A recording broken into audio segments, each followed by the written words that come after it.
Alrighty, now we are just about ready to go. Just gotta wait another minute, but we're almost there. We are almost there. Gonna be playing some scary games tonight. A departure from the more Batman-oriented games I've been streaming for the past... Oh man, it's been like fucking years now. Okay, yeah, but back to some more scary games. I did stream some Resident Evil 4 and Dead Space Remake in between, I guess. But lots of Batman, though. And there might be more Batman in the future. But for now, let's get back to some horror games tonight. Let's get back into some horror games. Come on. With a game I've been meaning to stream since it came out, but I needed to finish the Arkham series first. I had unfinished business. What can I say? I had unfinished business, and I finished it. For the most part, I guess I didn't really finish it, but I kind of finished it. Now let's begin some more unfinished business.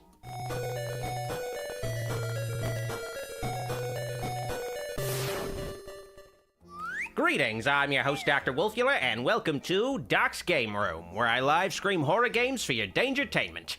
Tonight, I will be beginning a live playthrough of Alan Wake 2, the recently released sequel to the cult hit Alan Wake 1. I played both games already.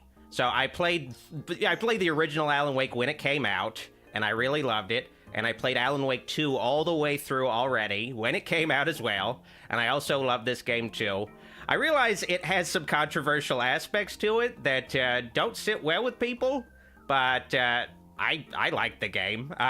Some stuff related to, I guess, the Suicide Squad game controversy, but it's whatever to me. Like, it's irrelevant. I just like this game. That's all that matters to me. I don't care what happened behind the scenes or whatever. I don't give a shit. But before I begin tonight's playthrough, I just want to let you guys know, coming soon, I'm going to have a review of Son of Kong. This is going to be a big video. It isn't just going to be a review of the original Son of Kong, which, you know, there's only one Son of Kong movie, so I don't know why I said original one.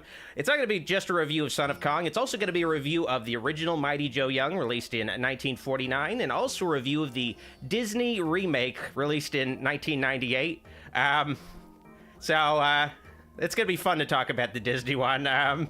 But for the most part, it's mostly a Son of Kong video, but there's some Mighty Joe Young in there too. It's going to be coming soon, almost done with it. And I just want to let you guys know, every Sunday I have a movie night stream with my Patreon supporters and channel members. This upcoming one will be covering the original Omen, so if you want to watch a movie every Sunday with me, just hang out.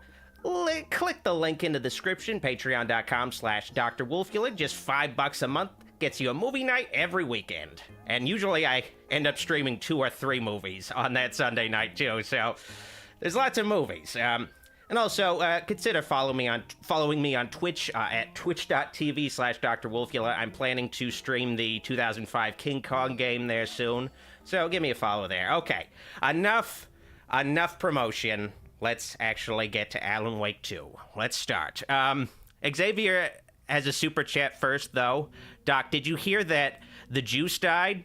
I did. I was very heartbroken over it. He was a good friend of mine.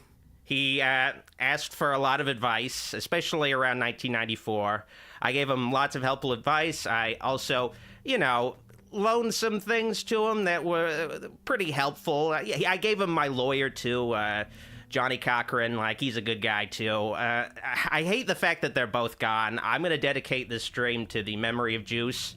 I'm sure he's looking up at us right now and just smiling, especially knowing that the killer of his wife has now been brought to justice. I think he'll be happy to know that.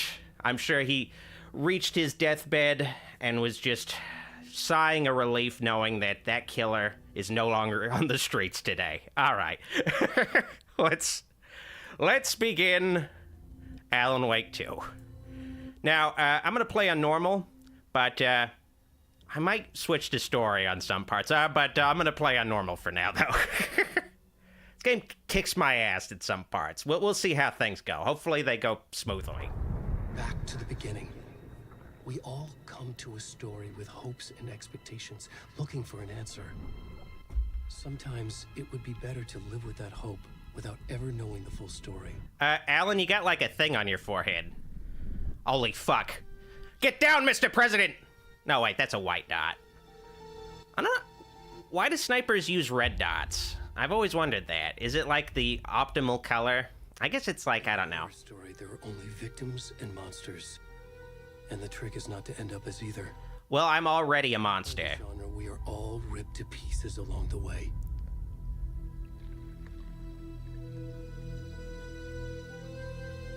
Jeffrey Tilford says the juice is no longer loose. That's true. Rest in peace. Rest in pieces. I wanted. This story will eat us alive. Ah, man, I could really go for something to eat right now. And monsters wear many faces. Hopefully that deer is okay. Hopefully he's just taking a nap halfway in the water. Hopefully he's fine. He looks okay. His eyes are open. I think that means he's alive.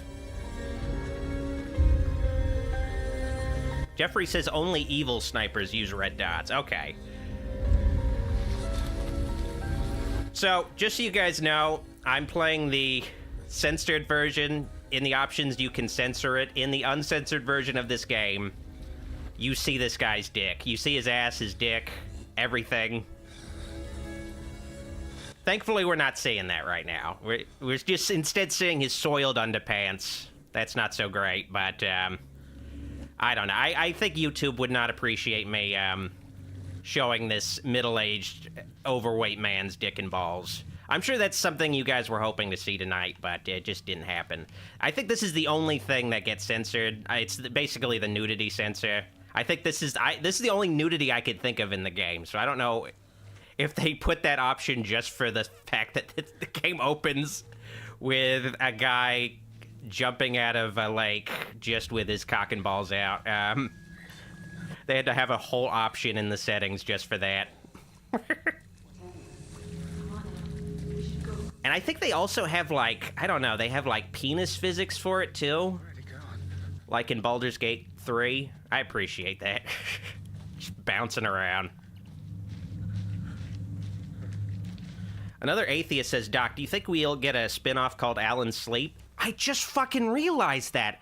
Alan Wake? Wake? Holy shit. Okay, my mind is blown right now. I've been playing these games for fucking 13, 14 years. It just dawned on me. Hopefully, the next one is Alan Sleep. I don't know why they didn't call the evil Alan Wake Alan Sleep. They call him Mr. Scratch. But they really should have called him Alan Sleep. I don't know what they were thinking. I don't know what they were thinking. I don't know what Sam Lake was smoking that night when he was drafting up American Nightmare, but it really should have been Alan Sleep. That's so much more clever. Now, the first two games, and I guess American Nightmare counts as a second game, first two games use some live-action stuff. This game makes even more heavy use of live-action stuff. And it's pretty cool looking. And I think it segues pretty decently into the actual video game graphics. I think this game is one of the best-looking games I've ever seen. It's very detailed. The lighting is maybe the best lighting I've ever seen in a video game to date.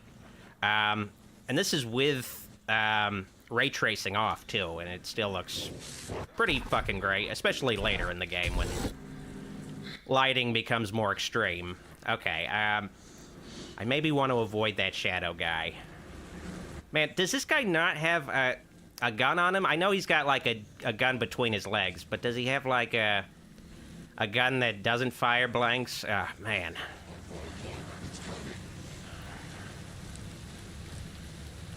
Mike says, hello, Dr. Wolfula. This is my first time joining one of your streams. It's good to have you. It's always good to have a new stream viewer. Oh, like, look at that light. Oh, that is just wonderful. You know, in a game about darkness, it's got some great light. And I want to avoid that light for now. And I guess I'll give some context of who this fucking naked guy is that I'm playing later, but for now, we have to survive, I guess, kinda. Definitely not a scripted sequence where I have to get my ass kicked. No. This is... Oh, fuck. Oh, shit. It's not fair. Like, I'm not wearing my body armor. I don't have my weapons. I'm just naked in the rain. I'm just wet and cold. Come on, dude. Be nice. Come on. Ah. Okay. I think... Okay, no, I'm not... Oh, shit. How am I still walking after all these shotgun blasts? Damn. I am really... Oh, okay, here we go. Now it's getting real.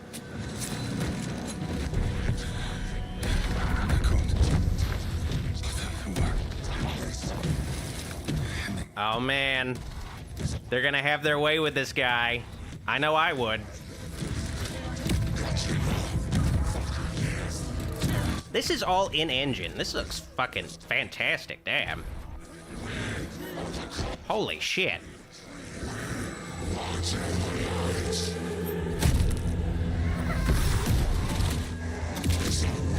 Are these guys furries?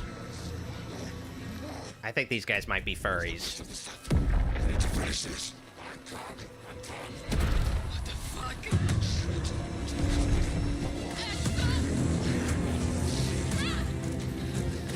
Yeah, if I saw some furries hanging out in the woods, I'd probably run too. Well, I guess I'm dead now. I guess that's the end of the game. King of the Fat has a super chat. Doc, who would win between Paul Atreides and Luke Skywalker? Well, it would easily be Paul Atreides. I mean, let's be real here. Paul Atreides is like, you know, a magical Hitler, magical space Hitler that knows kung fu and karate and can kill you with his voice. It's kind of hard to beat that in a fight, I think. Okay, I like the fact that they put, like, the Roman numeral 2 there. Oh, man. Alan, Wake, aye. It's like a sailor game. Aye, Captain. Hey, kiddo. How are you? I'm good, Mom. Oh, no, I'm blocking the credits. This Oh, well. might take a little longer than I thought. I'm sorry I've been gone so much lately, Logan. Oh my god, Mom, it's not your fault people get all murdery. Now, we never get to meet Logan. Just Maybe in the next game. Maybe Logan will be playable. Well, It'll probably take 13 years. Logan will be an adult. here. Mom, it's so good. no spoilers. I'll let you get back to the show. You were supposed to wait and watch with me. This is definitely a cutscene, though. This is not in-engine. This is what happens when you go on work trips, Mom. Love you too. And say hi to Casey. Tell him to stop brooding so much. Logan? I will. Liz Bobby says, that was how they pierced your nipples at the mall. Hey, you know, they do not mess around at Claire's. They take it very seriously. Logan thinks you should try cheering up. Snarky kid. Wonder where she gets that from. So that guy is the creator of this game series, Sam Lake, who plays a self-insert character that he's played in all these games. I'll get into this stuff a little more after a cutscene. We arrive in town. Could be a little confusing. Feels like the killer's leaving us a message. I'm glad you're on this case. Jeffrey asks, is OJ in this game? Your alley. He's here with us in spirit. Think of me as the backup. Does he have his AirPods on? Any words of advice? Nothing that would cheer anyone up. Clay Murphy. Okay, I did not know he had a co-writer for this game. Here we are. Cauldron Lake. Rowley directed this game? Time to get... Diary of a Wimpy Kid Rowley?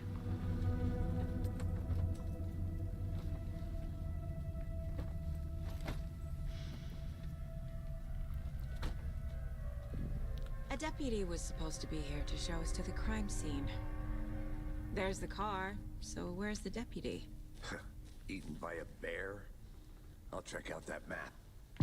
Okay, so Sam Lake plays a character named Alex Casey in this game, who is essentially inspired by another character Sam Lake created called Max Payne, which is a little bit more well-known. And you probably recognize the face that Sam Lake was the face actor for his creation, Max Payne. And Alex Casey's voice is voiced by the late voice actor who played Max Payne.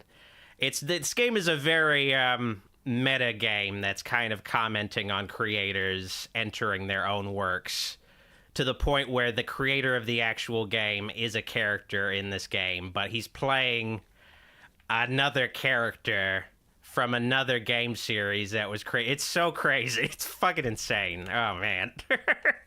It's so hard to explain. Like, when I think about it, it's like, this is just... just mental. Hey there. Agent Casey, right? Hey there. Sheriff Breaker said you'd be coming by to take over the case. You're half right. Art of Saw says one of the writers on this game is writing the TMNT Last Ronin movie adaptation. I heard about that. I heard it was going to be R-rated, In this case, which is a I little already know my part. crazy to me, but okay. Shoot.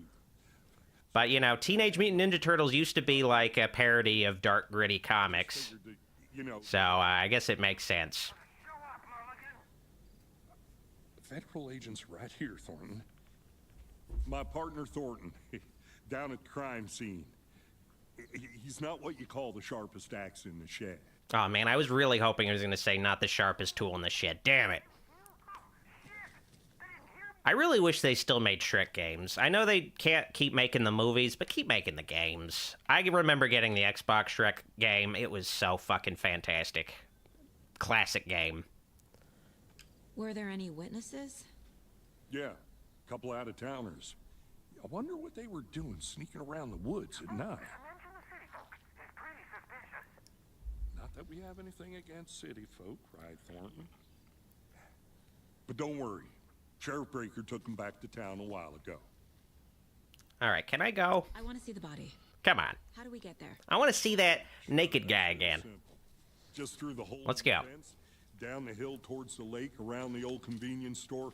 You can't miss it. Everything's been closed since the area. Come on, dude. Just let me through. Store, the campground, all of it. They got it, Thornton. All right, there we go. Finally. Hell yeah. Xavier the God has a super chat. Doc, did you know OJ used to work at a KFC? Apparently he had a thing for battering the white meat. I mean, that's how I met OJ originally. Like, he served me a fantastic meal, and I said, hey, kid, you know what? You should maybe give this life up and maybe consider a career in football. I think you got the right arm for it. And I think you might also have the right arm for murdering and stabbing your own wife and getting away with it. I think you're gonna go far, kid. You're a better... And that began our lifelong friendship. You've cracked cases that had the rest of us baffled. I don't want to slow you down. Are you thinking of retiring? You know what happens to cops who say this is their last case. Real funny, Anderson. Thank you for the super chat donation, Nicole. Magteeth Matt asks, what horror video game would you like to see adapted into a film or show? I think Dying Light or Left 4 Dead. To jump down. That old.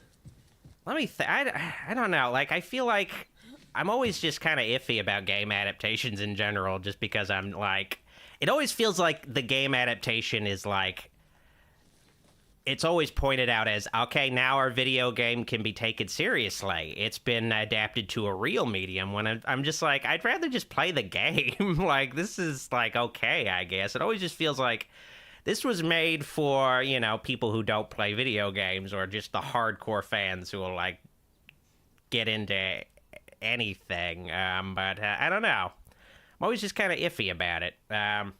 Mirror Peak, the mighty mountain in the distance is no other than Mirror Peak, the iconic landmark overlooking Cauldron Lake. From the right angle, its beauty will be reflected on the calm surface of the lake, mirrored in all its inverted glory. Oh, so that's why they call it Mirror. Okay, thanks. Because the lake is crystal clear, like a crystal lake. Nature. A Camp Crystal Lake, if you will. There's too much sky.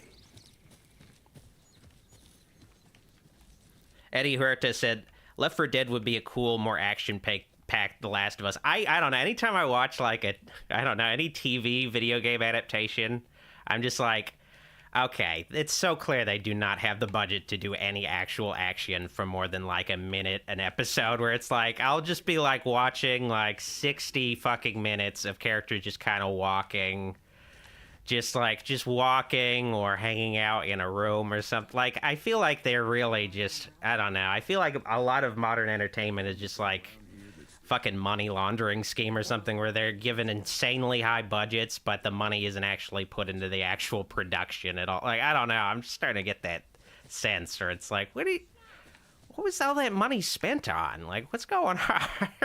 What is going on? Deputy Thornton, I take it. That's me, at your service, ready to get this case solved. Now the body's behind the store.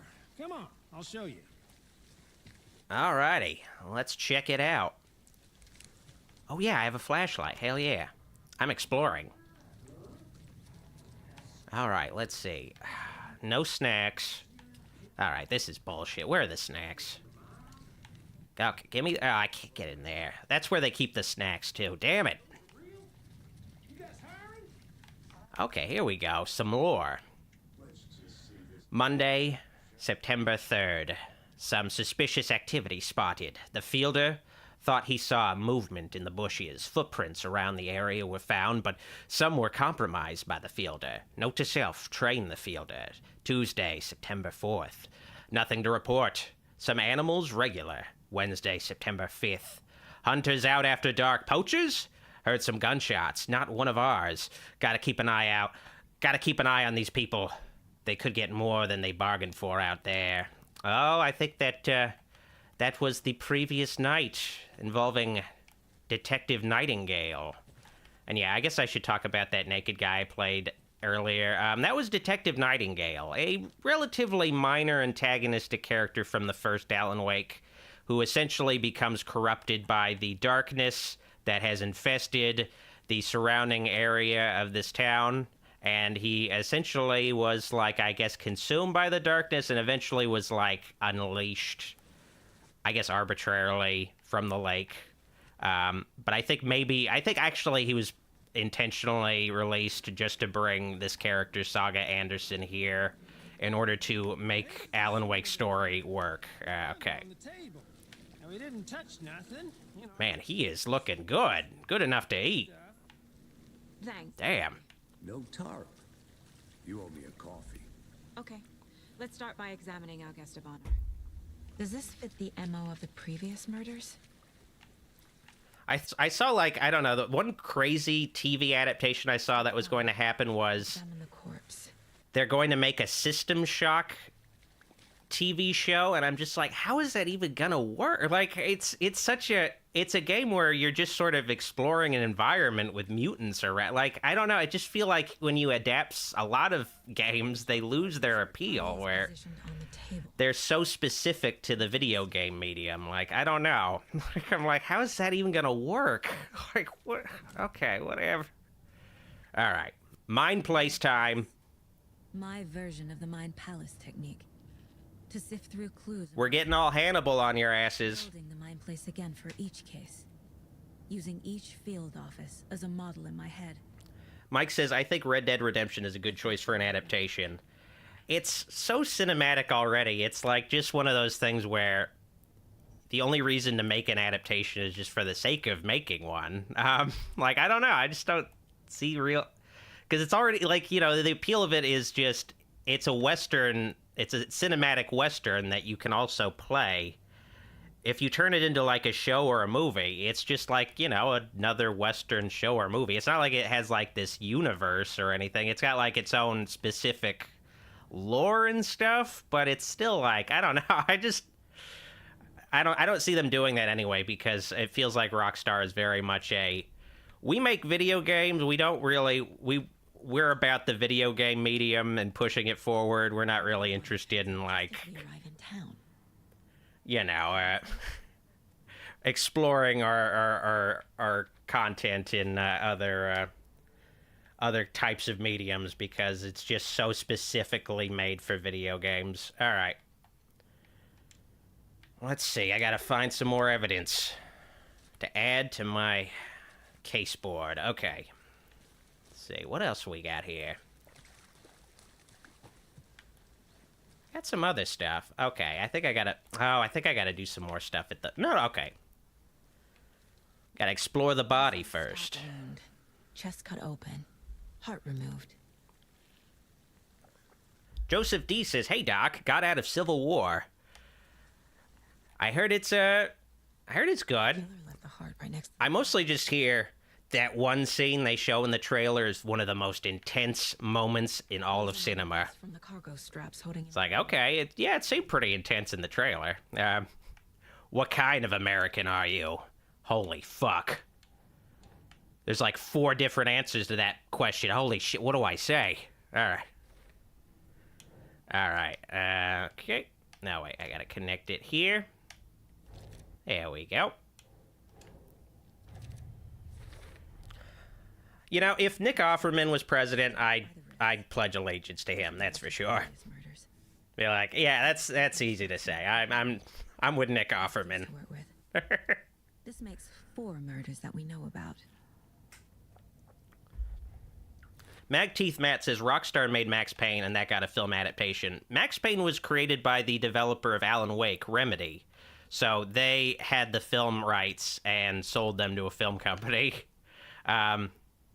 You know, Rockstar owns the publishing rights and they made the 3rd game, but, you know, it's like a different thing. It wasn't their baby. It was not their baby like something like Grand Theft Auto or Red Dead Redemption is. But then again, I guess the original developers at Rockstar have left, so I guess it's very likely now after that's happened, that's come to pass. They'll start making shows and movies. Someone was drinking beer. They spent time here, waiting.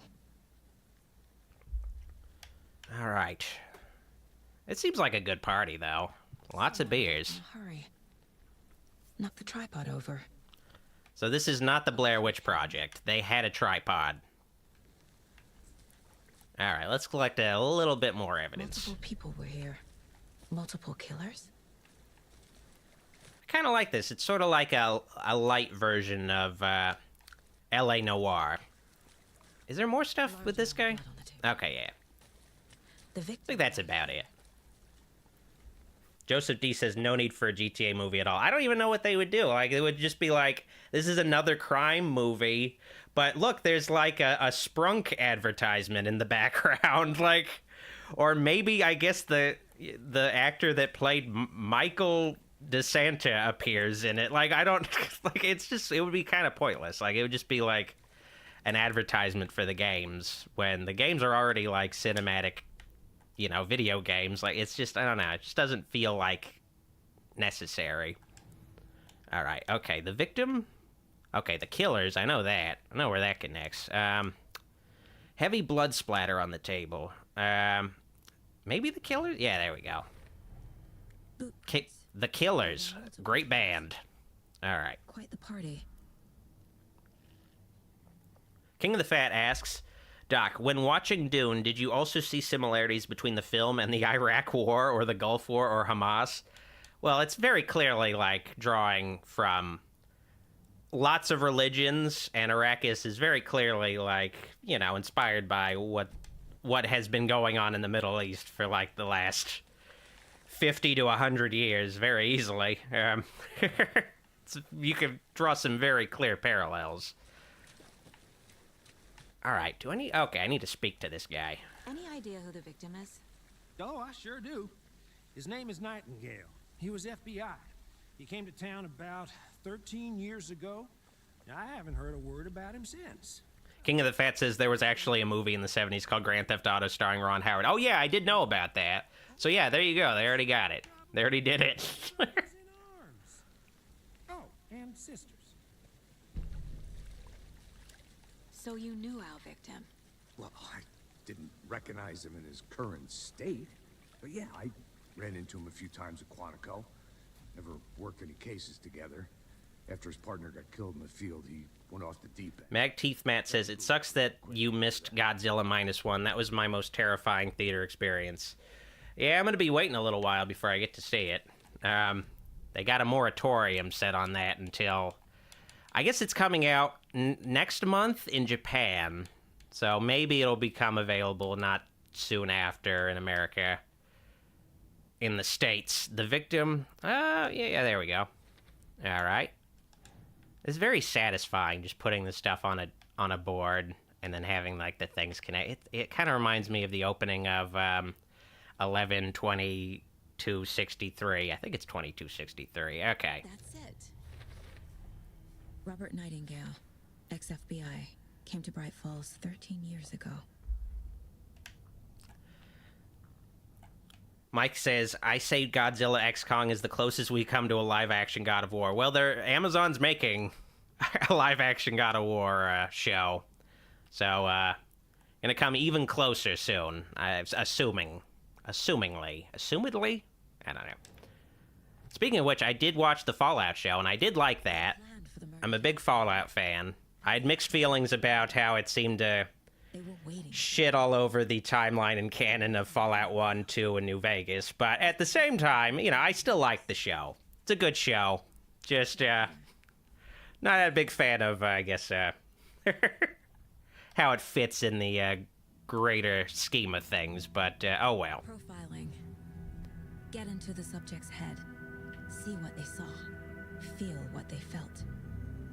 Use whatever I know about them to guide my intuition to a revelation. Piece it together.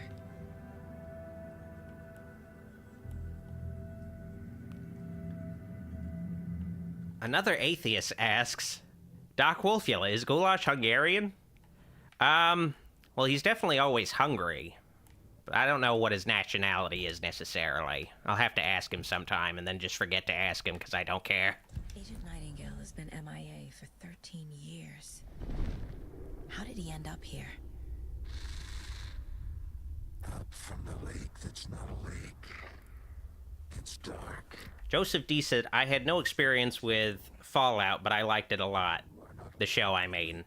I feel like it works better if you haven't played the games. It's very frustrating because it's like this big story where these big things happen with lots of implications on the franchise going forward. But you don't get to play it. You don't get to make the choices. It's just, this is all just out of your hands. And it also, like, does some things to, a storyline that was built up by other developers that created the series and just sort of wraps it up mostly off screen. Like, it's a little frustrating. But ultimately, the show's good. It just sort of, I don't know. I was chosen as the victim. Just some stuff kind of makes me sad about it, I guess, is all.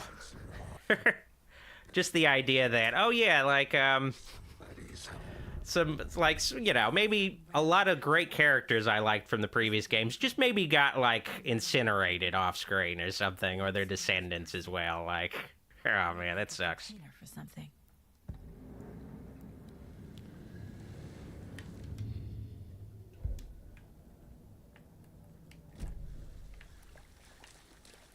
So what happened to Nightingale after the Bureau let him go? I only know the rumors. Depression led to booze, booze led to paranoia.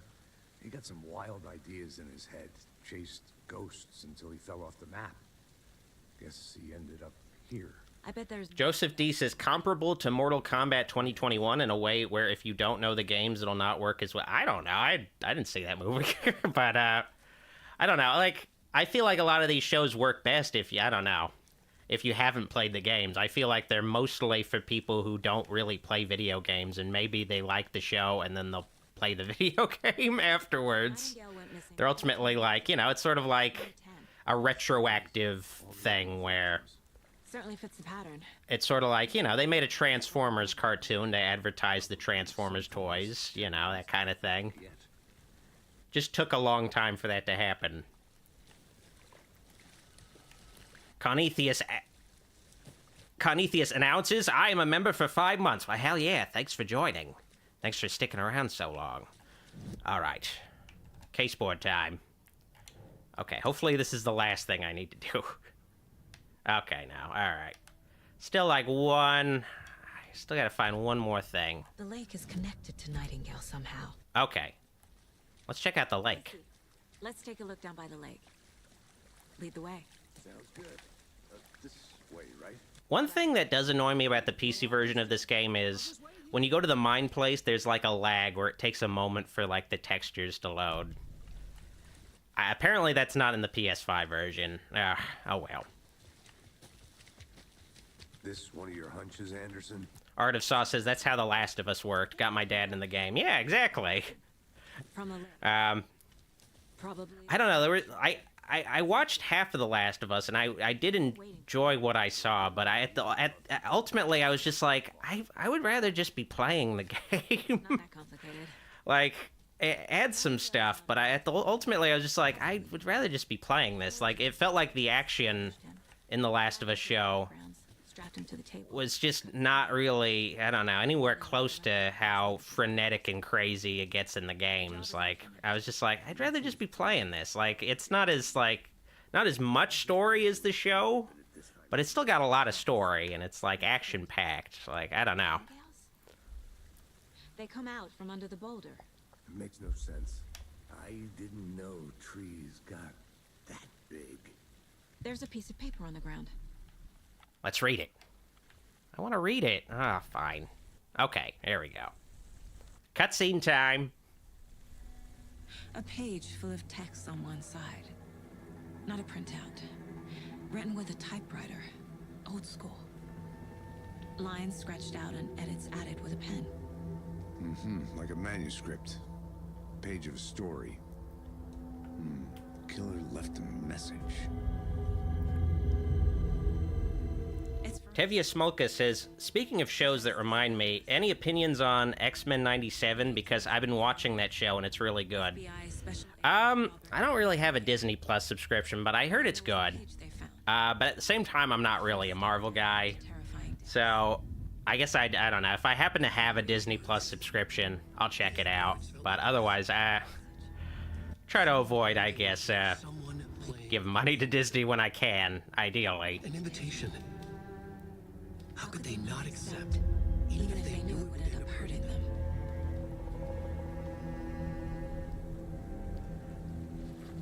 Makes me sad because with the success of X-Men 97, it'd be great to have, like, Batman 92, Batman the Animated Series 92, but it can never happen now. Kevin Conroy is no longer with us.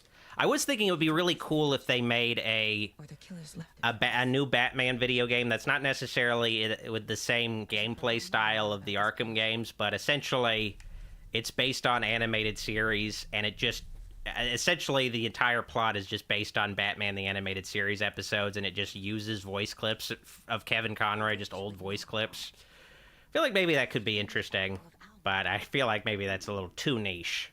I was like, oh yeah, that could be a way to, you know, make another Kevin Conroy Batman thing, maybe, but might not be much of an audience for that. Witch's Ladle. There's no mystery in Cauldron Lake being named after... Wait, there's no mystery in Cauldron Lake being named after its cauldron's shape, and yet there are many mysterious stories about the lake. It being a gloomy doorway to the underworld, or of a witch whose cauldron the lake really was. The legend tells that when the affections of a local sheriff went unanswered, he accused the lady in question of having bewitched him. She was drowned, but her dropped ladle grew into a strange tree named Witch's Ladle. This is some Blair Witch shit. The woman returned to avenge her wrongdoers. If she was not a witch before, she was one now. She killed the sheriff, drowning him in the lake. Then she took out his heart and locked it in a box. With the heart, she would summon him from the lake to exact revenge on her behalf, or so the legend goes. Wow, that's really romantic. But yeah, you could tell there's some obvious parallels between this and Detective Nightingale having his heart removed earlier. I wonder if they're setting something up there, something narratively. I'm gonna go check something out. Magteeth Matt says, I've always wanted a Batman Beyond continuation, but that'll probably never happen now. I mean, that could happen. You just, you could... actually, that could be the option. You make a new Batman Beyond cartoon that continues the original, and Bruce Wayne is passed on, and now Terry McGinnis has to fucking be Batman completely on his own. No input or wisdom from his mentor/father. Spoilers. Bruce Wayne is Terry McGinnis's father. Okay, but he did not through like a cuckoldry thing where where Bruce Wayne fucked Terry McGinnis's mom behind it. I guess it kind of was like a Cadmus cuckoldry thing, like, but not through sex though, you know. All right, let's not worry about that too much. But yeah, you could bring back Will Friedle as Terry McGinnis easily. But his tracks make no sense. Nicole L. asks, Doc, is there going to be a new Blair Witch?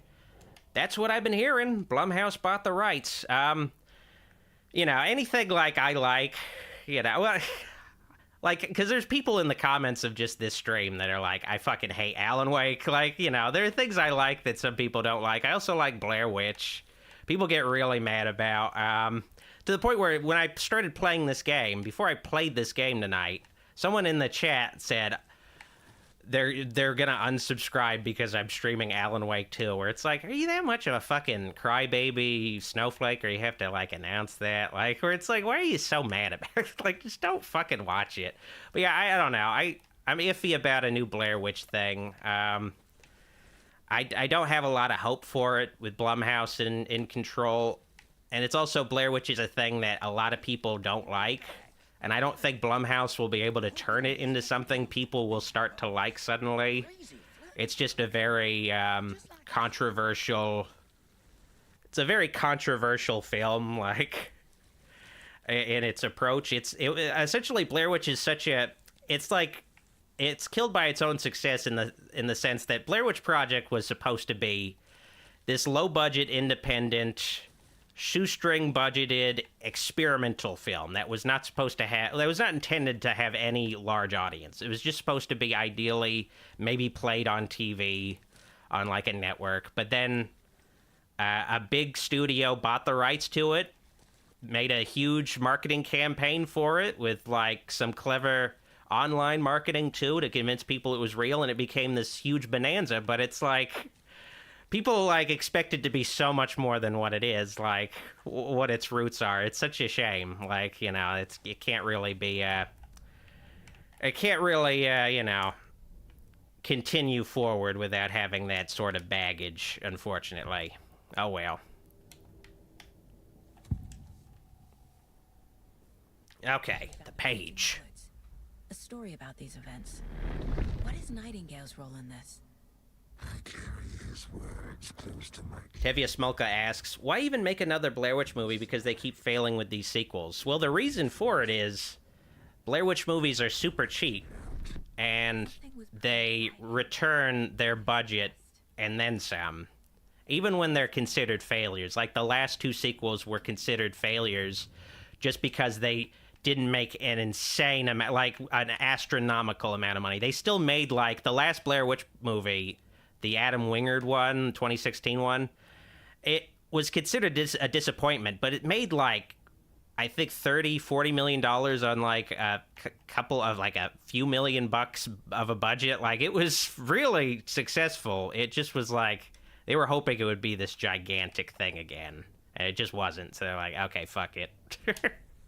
All right, fuck it. All right. Whoops. Investigate the crime scene. Figure out what happened to Nightingale. All right. Are there more? Oh, yeah, okay. I got this thing now. All right. Completed. Down here. Time to properly examine. Greetings, Katie. AKA Stitches. All right. Casey, I think something's been put inside Nightingale's body. Let's tell the deputies to get the body to the town morgue. Okay.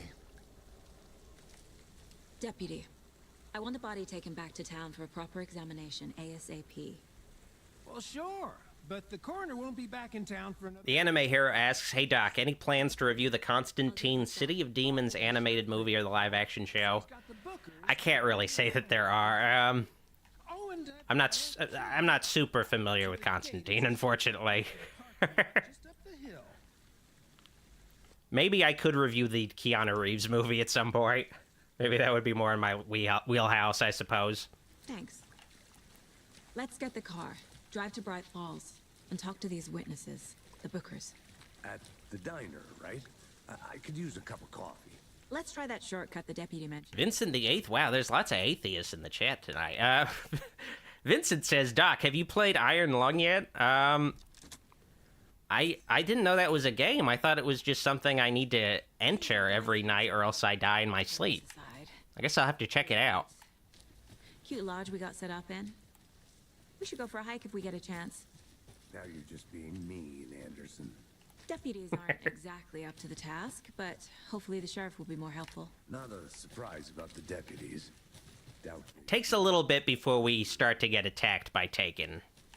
Gotta build up, you gotta build up the world first. And, this is a Remedy game, and there's a sort of Remedy video game universe they got going on. I think they'll get into it a little later, but this is, like, connected to another game they released called Control. An Alex Casey Alright. movie lunchbox. Casey hates the endless jokes about coincidentally having the same name as a fake detective. He hates those cheesy crime books, but he really hates the movies. Alright, here we go. Got my first lunchbox, here we go. I have a whole case file just for lunchboxes I've collected. Here we go. Having a Casey movie lunchbox out here can't. Greetings, Kristen. Another message. Another atheist asks, Doc Wolfula, what game do you hate so much it deserves an adaptation made by Uwe Boll? I don't know if I could consider a single video game worthy of an Uwe. I mean, I feel like maybe a good option, I guess, is like games that are like really campy and just, they have questionable, I guess, writing. Like maybe a good, like not a bad game, or like a terrible game, but like maybe the D series of games. If you don't know what the D series of games are, it's a series of games just called D, where, especially if he adapted the second game that was for the Dreamcast, I feel like that would be a good fit for Uwe Boll. Just like really crazy, weird, stupidly written games that are just really over the top, but maybe could be a good fit for his sensibilities inherently. They would be probably very true adaptations. All together yet. The funny thing is the game series is called D because D stands for Dracula. Like the first game is where in the first game you're basically a descendant of Dracula. And the second game has a totally unrelated plot where it just has nothing to do with Dracula. It's just called D2 for whatever fucking reason. Something for us to find. Totally different gameplay style too. I guess they were just like, I don't know, I'll just call it D2. Alright. Key time. Hopefully there's a key party later in this game. Tevia asks, how do you feel about the Resident Evil movies, at least the CGI ones? I went to one of the Resident Evil movies in theaters. It was the only one I saw. I don't remember which one. It started out where they're in like a plane and it's like crashing or something. And I was like, all right. I was with some other people. I was like, okay, I'm just going to go play the crane game in the lobby. Like, I don't know. The diner. It's like, okay, I can't do this. But it was a different time. Maybe I'd be more open to it all these years later. Mike asks, did you know Matt Reeves got a plagiarism lawsuit for the Batman? I heard that, and I don't believe that there's any, like, fucking, there's anything to it. I think it's just one of those coincidental things. Because even, like, and I'm not super familiar with the lawsuit, I just know it was going on, but even, like, as far back as soon as The Dark Knight came out, like, there were all kinds of, like, fan rumors that the next Batman movie was going to be like a Zodiac-style Riddler. It's like a very obvious thing, and they just eventually fucking did it.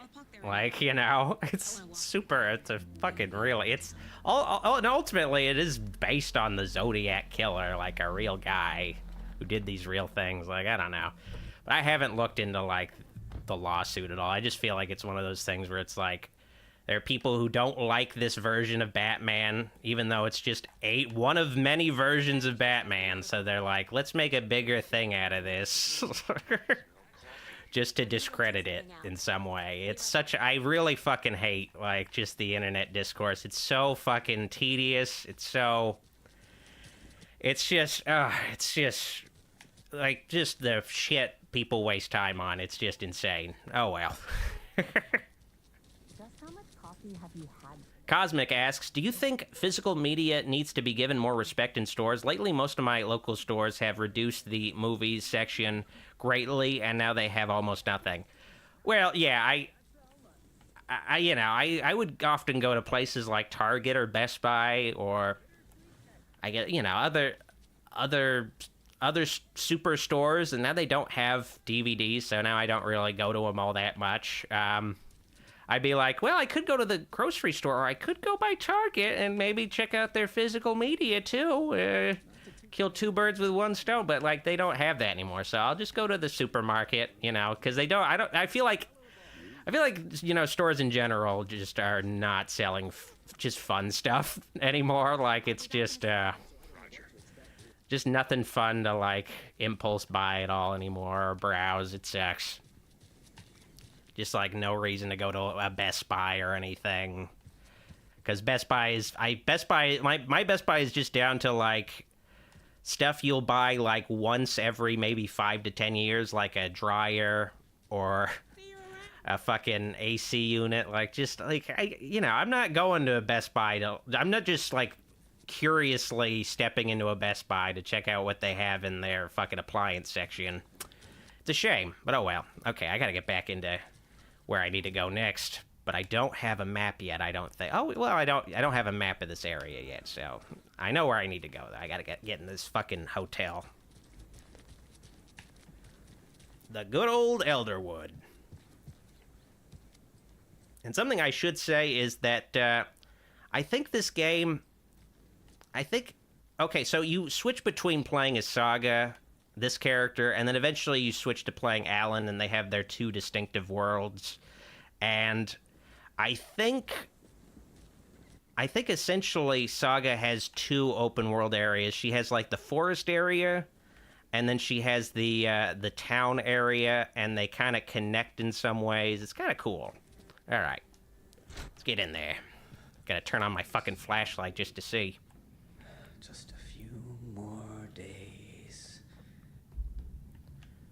Man, is this guy like a... Is that Abraham Lincoln? Yeah. All right. Let's sneak into people's bedroom. Oh. Good afternoon. So I was hoping to play some pool, but because you have your fucking guitar over here, I guess that's just not going to happen. Thanks. All right, let's sneak into this person's bedroom. Let's see what they got. Any lore? I need to find some lore. That's something I love about games, is like characters are cool with you like breaking into their private area. Yeah, breaking into their private areas for the sake of you being able to like find out lore about them. Like, oh, you're reading my lore. I appreciate that. Oh, you're reading about regarding Cauldron Lake, look into news and rumors. Focus on 2010. Cross-reference with old case files from New York City cult. Similarities/commonalities in methodology. Part of series. Find out name of good coffee from diner. Oh, that's the most important thing. Gotta get that coffee. Gotta get that legendary Oh Dear Diner coffee. All right. Ah, man, do not disturb. All right. I gotta explore every place. Every nook and cranny. There we go. It doesn't budge. Fine. Out of here. FBI, open up! Sky So Few asks, what's Doc playing on? I'm playing on my PC. It sort of sucks because I upgraded my PC to, like, high-end specs, but I didn't really take into account that, well, PC games just are not optimized anymore. They're not well optimized at all. So I feel like this game could look and run so much better on my PC. It's just, PC games just... they're not optimized no more. Like, it's, it's unfortunate. I feel like I'm getting some frame drops, too, where I'm like, shouldn't be like this, necessarily, but okay. This guy's jamming out to no music. Hell yeah. This guy's got some serious confidence, because if I was, like, dancing in public to nothing, like, maybe he's got AirPods on. Let me see. Let me see if he's got AirPods in. Let's see. No, wait, yeah, maybe. Oh, wait. No, he's got nothing. He's got no ear pods, but he's just dancing. Well, yeah, that takes some serious confidence. Finally got the map. Hell yeah. Magteeth Matt asks, did you watch Monarch Legacy of Monsters? Nobody really talks about that show. I thought it was a nice addition to the MonsterVerse. No, I didn't really see it. I don't have an Apple TV subscription, though. So, but, I don't know. I guess I'd maybe look into it, but I just kind of maybe assumed it was more about the human characters and not so much about the monsters. Well, the monsters being, like, a peripheral thing more than, the main thing, which, I don't know. That's my biggest criticism of the MonsterVerse is the monsters feel... I don't know, feel kind of just peripheral to me. Like, I don't know. They feel like they're kind of peripheral until the final act where they finally get to do some cool stuff. Like, I don't know. I'm set for coffee. You know, I wouldn't say no to another. I'm Agent Saga Anderson. This is Agent Alex. But the fucked up thing is when I was making my Godzilla X... No, not Godzilla. I forget. Godzilla's... Well, no, wait. No, it is Godzilla X Kong. I was going to say Kong X Godzilla, but no, it is Godzilla X Kong for whatever reason. But when I was making my Godzilla X Kong video, I was looking back at, like... You know, I've seen the classic Showa era Godzilla stuff, but looking back on that stuff, I was really appreciating it compared to the recent stuff, where it's like, oh, this is actually two real guys in costumes, like in King Kong versus Godzilla, actually fighting each other in a big set that they're actually crushing for real. Like, it's just so much more exciting looking. It doesn't look arguably as real, but it just looks so much more exciting than the current movies, I guess, to me. But oh well. I was like, man, this looks so fucking cool. I was like, when fucking King Kong flips Godzilla, I was like, holy shit, that's awesome. All right. The jukebox is out of order. The poor old thing can only take so much of the same song being played over and over. I'm as big a fan of Coconut as the next person, but come on. Okay, so this is a little Easter egg towards the original game. There were these two old men characters that we'll meet later that are related to this character I'm playing as right now. We meet him later, but one of the old men characters, he really liked to play the song Coconut. You know, the song that goes, put the lime in the coconut and drink it all up. This game doesn't have as much licensed music compared to the first game. I think maybe they were like, well, it kind of costs a lot of money to get David Bowie songs, so let's just kind of... there's more original music for this game. I don't think there's any actual licensed music in this game. I think it's all just original songs this time around, which is a little bit more cost-effective. Especially considering this game... You know, the original Alan Wake was a cult hit. It came out... The unfortunate thing is the original Alan Wake came out the same day as the first Red Dead Redemption. So it was just not going to stand a chance. It's not going to stand a chance at getting some great sales. But admittedly, I think I played Red Dead Redemption before Alan Wake 1, actually. But, you know, still played Alan Wake 1 twice. Still need to play it a third time after playing this game. Oh, well. All right, what's interview? Oh, yeah, I gotta fucking interview those witnesses. Okay. I was like, what do I do next? Oh, yeah. Excuse me. I'm Agent Saga Anderson. Are you the bookers? Archer asks, Doc, what happened with your Monsters review? I guess I forgot about it. Thanks for reminding me, though. That's gonna be a future Gulag video. I'm gonna appear in it. Decompress after what we saw. Just, I guess, forgot about it. That's the unfortunate issue with me, is I just get sidetracked. I'm like, you know, I'll be like, okay, this is something I'm planning to do, and I'll mention it or announce it or whatever, but then I'll be like, actually, this is something I want to do, and then I forget the other thing. Getting some details. Perfectly legal. that review of King Kong from a week or two ago, like, that was something I wanted to do for a while. I just never got around to it, so it's just something that happens. This naked dude came out of the lake, and he was acting crazy, shouting weird shit at us. He must have been on something. Unless skinny dipping at dawn is a thing around here. Then we heard shooting. I want to skinny dip at dawn. Psychos in deer masks. Another atheist asks, is this the diner from Attack of the Clones? Like some kind of... If it was, we'd be seeing Dexter Jetster right now. Then we bolted. When is Disney Plus gonna make the Dexter Jetster show? Dexter Jetster is one of the greatest characters ever, and he's only appeared in one of the movies. It's fucked up. Like, I was expecting Dexter Jetster to show up in the Obi-Wan show, and then a YouTuber does a live stream reaction of Dexter Jetster showing up, and then he starts crying. Like, that would be fucking awesome. That'd be, like, so great. I like that kind of raw emotion towards characters. Like, I really appreciate it, man. Just, I know if I was watching a Dexter Jetster show, I'd start crying uncontrollably. It'd be amazing. All right. Let's, get to the case board. Oh, wait, no. Not case board time. We're in... Actually, can I upgrade my weapons? Oh, wait, maybe... Okay, no, not yet.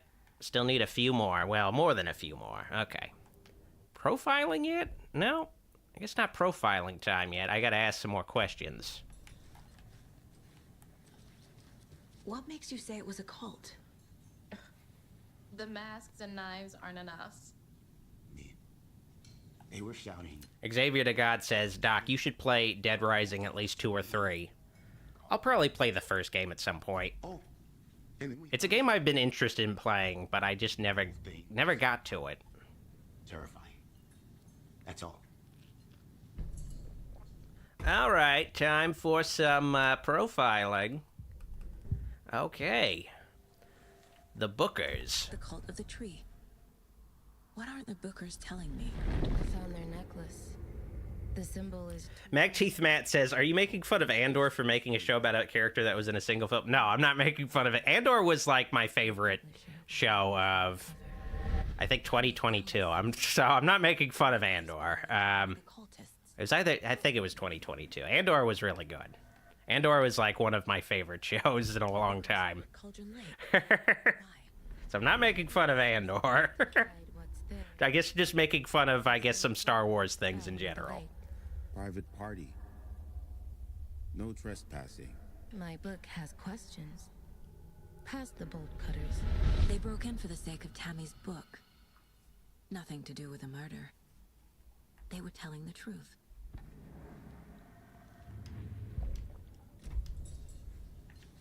So you found something there, right? A necklace these cultists may have dropped. Okay. Wow. How did you put that together? It's evidence. Tevia asks, any opinion on Dead Space Remake? Because for me, I love that remake. It was really amazing and badass. Unfortunately, it's one of those games that was really poorly optimized for my PC.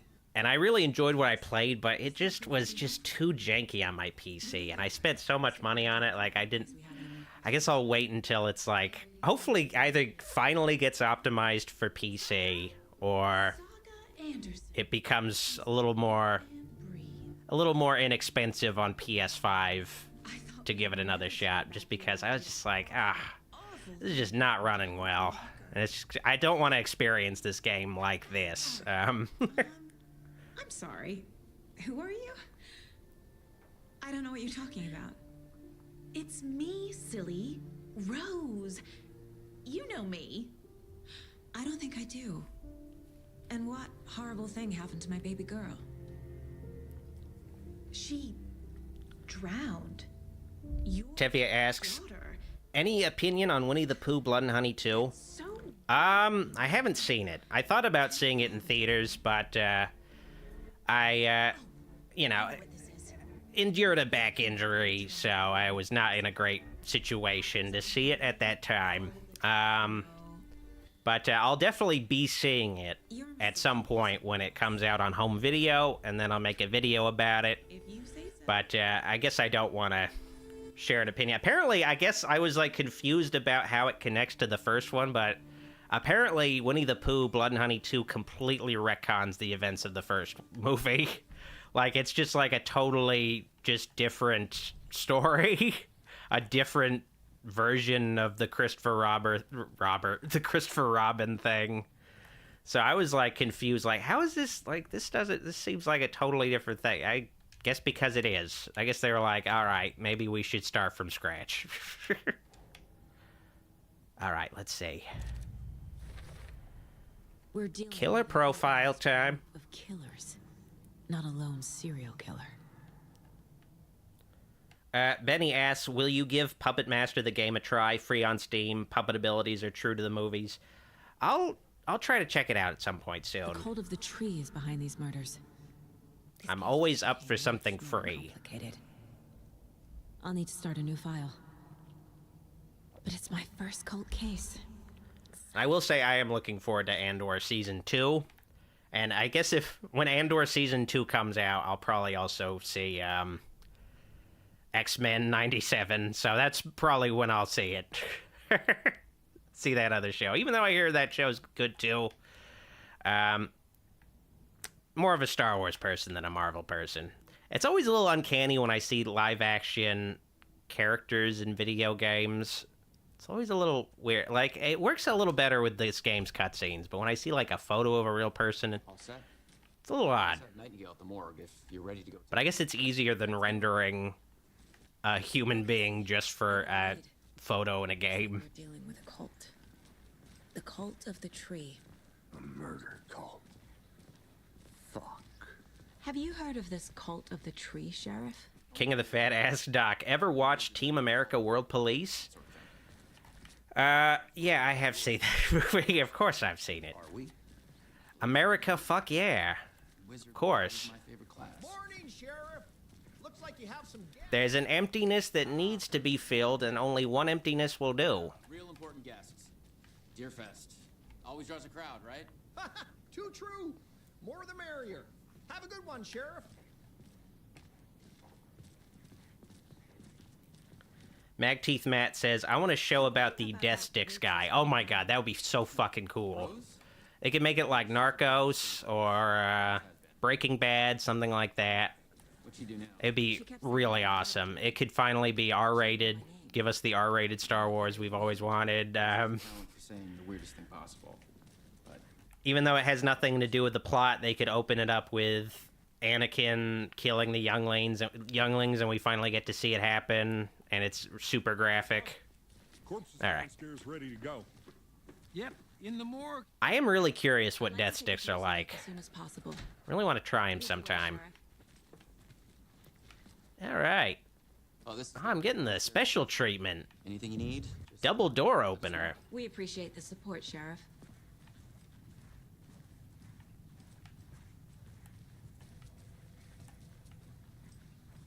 So we share a morgue with the funeral home next door. It's a shoestring budget. I guess you guys don't have that problem, though. Our only coroner rotates between a few other towns, and he's away this week. But you can handle this, right? Eddie Views asks, you were given a better version of your choice, game / movie / anything but a cost. Live a life of encountering ads run by Flim Flam or Goulash taking over your channel for a year. Well, I'd be fine with Goulash taking over my channel for a year. I don't have to fucking do anything.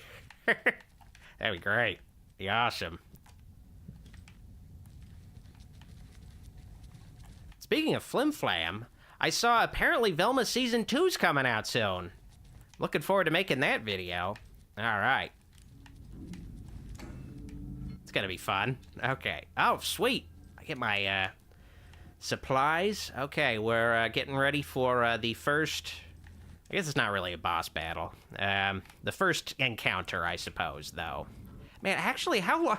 Over an hour, and we're still not really... We still haven't gotten, like, to the first ever encounter of danger or horror. But I guess it's mostly my fault for kind of just fucking around. Okay. Let's take a look at our patient. All right. I'll start with the external inspection before performing the internal examination. What was the cause of death?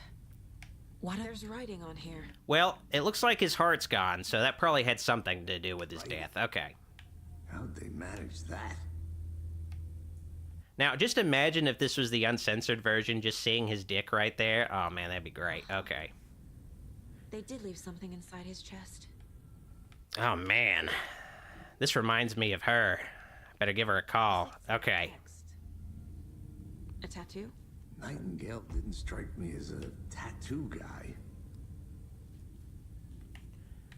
Okay, let's see what his forehead... He shows signs of being submerged in water, post-mortem. I wish I could give his forehead a kiss. All right. Wounds. He put up a fight. Case board time. Here we go. All right, not the right case file. Wait, maybe? No, definitely not the right case file. Here we go. Time to see what Nightingale's body can tell us.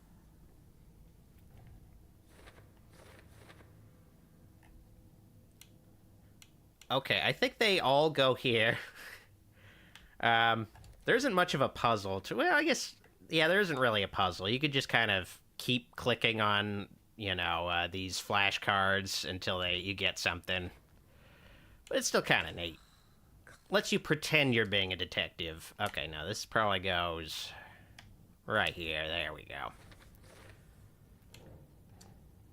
Ritual writing. Okay, so that's not ritual writing. Cause of death. There you go. Logical. This wound is cause of death, but the corpse is bloated. Kind of reminds me of when that one guy's chest opened up in John Carpenter's The Thing. Man, that was such a cool scene. Okay. Ritual writing. There's definitely something in his chest. Did the killers leave it there?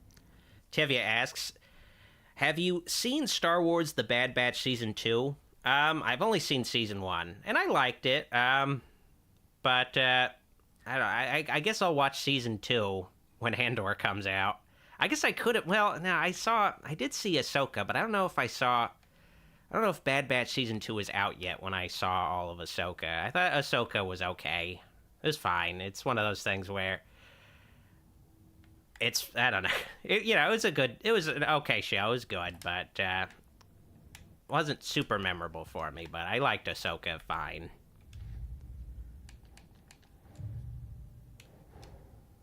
I need to know more about the Code of the Tree if I'm going to shut them down.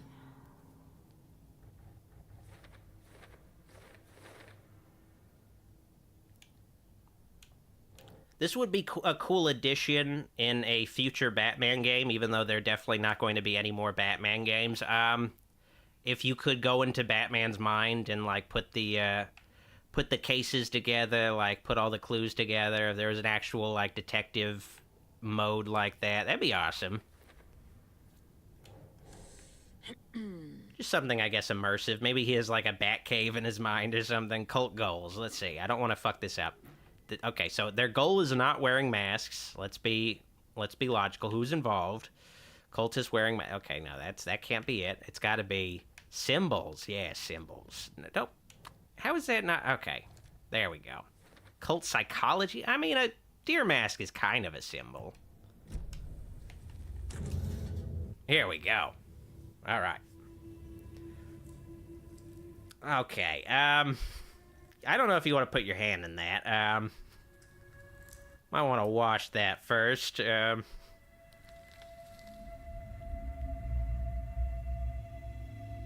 guess it was that time of the month. It's the same type of page we found at Cauldron Lake. Nightingale hunted Saga. Didn't see her. The Taken could not see into bright light. Light hurt them. Eddie Herta says, Doc, are you waiting for a Penguin show also? Oh, I'm probably gonna watch the Penguin show. I did really like Colin Farrell's Penguin, and I'm very interested in seeing another glimpse of that Batman universe. So I'm looking forward to it. I didn't think they were relevant to this case. I have them right here. Ricky says, I also heard the Knuckles show is releasing same week as Velma Season 2. I think we know which is getting more views. Even if the Red Echidna show won't be as good, it'll have more views. Well, I don't... Two very different shows. Like, one's a show for, like, kids. But, you know.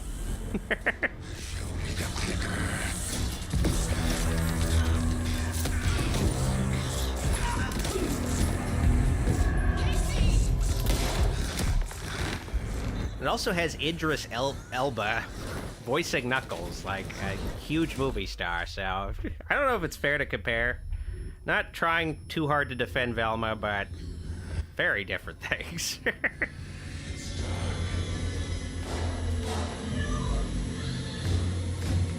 But, you know, I'm hoping they improve things in Velma Season 2. We haven't seen anything of Season 2.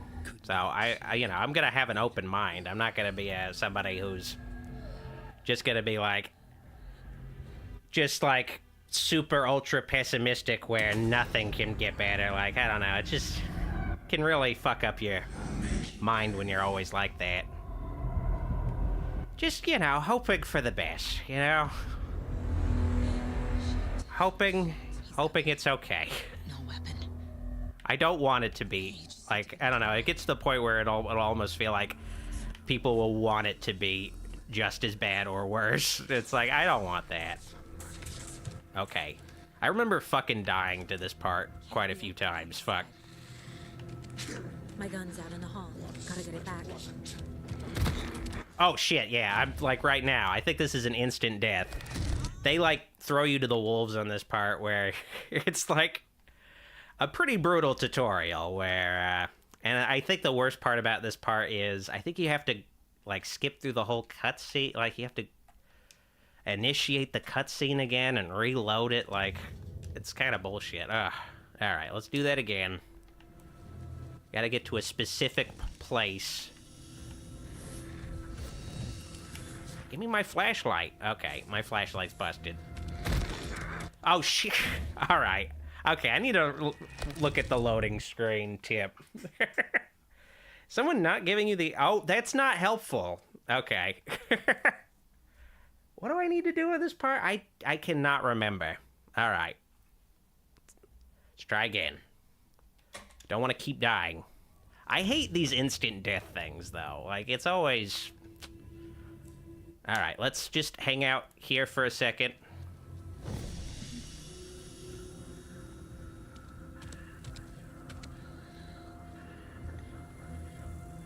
Okay, I think I gotta wait for him to walk a certain way, and then I gotta get around him. See me in the light. Okay, that's my issue. I'm just like rushing it. In the hall. Gotta get it back. Okay. My gun. Okay, there we go. That's what I'm supposed to do. All right.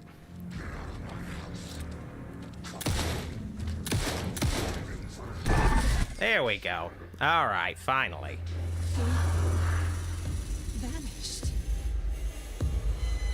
This is what happens when I'm, like, playing something for over an hour, and there's no combat. I just forget how it's supposed to go. All right. Now we're gonna finally be shooting things. Hey, Alan. How you doing? Still gonna be a while before we meet Alan. He didn't have a heart, but he still got up. The page predicted all of it. It helped me fight him. He just disappeared? What the hell is going on here? Alrighty. Figure that out if we're gonna do anything. Time to steal some medical supplies. Make sense of this. Like the idea of someone being taken here during an emergency and they're like, all right, we need those supplies, and they're just gone. Ah, fuck. Saga was back at Cauldron Lake. Saga had to pursue Nightingale into the overlap. Spawn asks, hey Doc, what do you think of Suicide Squad killed the Justice League? They did Arkham Batman. Stop the monster. They did Arkham What does that say right? Wait, let me... They did Arkham Batman dirty. What is your opinion? Well, I made a video about it, so I guess that's the unfortunate thing. I feel like YouTube does totally, I don't know, make it so people can't see when my videos get released. But yeah, I did make a video about it. I wasn't happy with the game. It's sort of hard to, like, really, I don't know. I was just, like, sort of disappointed with the direction they decided to take it, considering it would be one of Kevin Conroy's final portrayals. Maybe the final portrayal of the Arkham Batman, but, Both know that's oh well. bullshit. This was supernatural. Well, I'm glad you were the one to say it. Apparently, though, Kevin Conroy recorded some lines for the upcoming seasons, the season DLC they have planned for the game. So I guess we'll get to hear some more Kevin Conroy as Batman. I guess a different universe version of him? I don't know.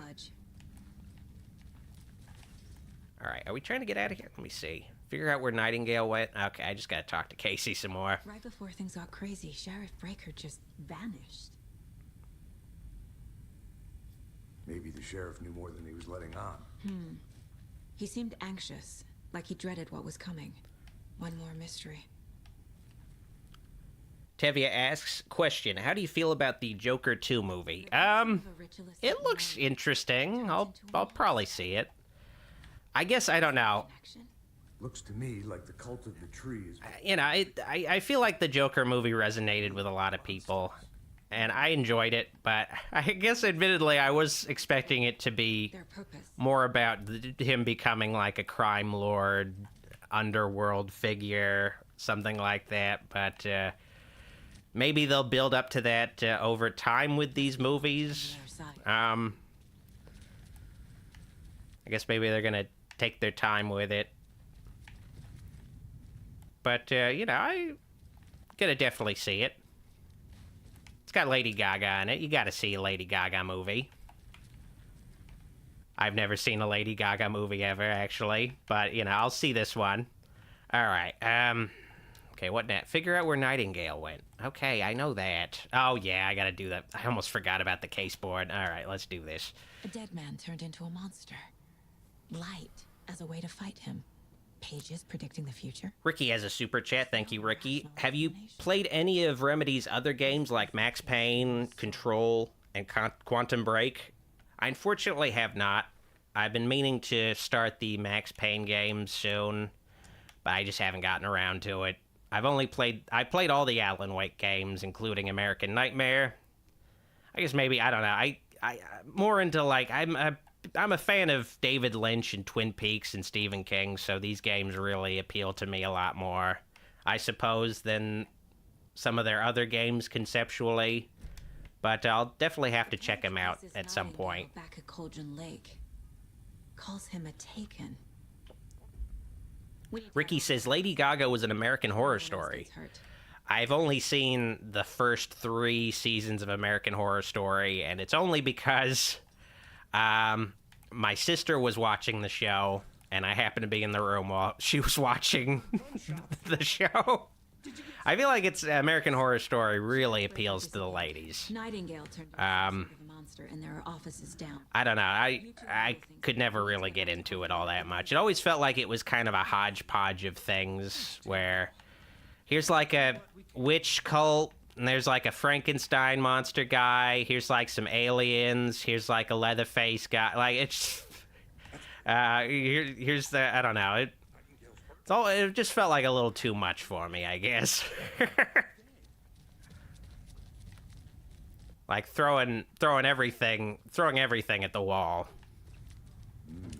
They're a fine pair.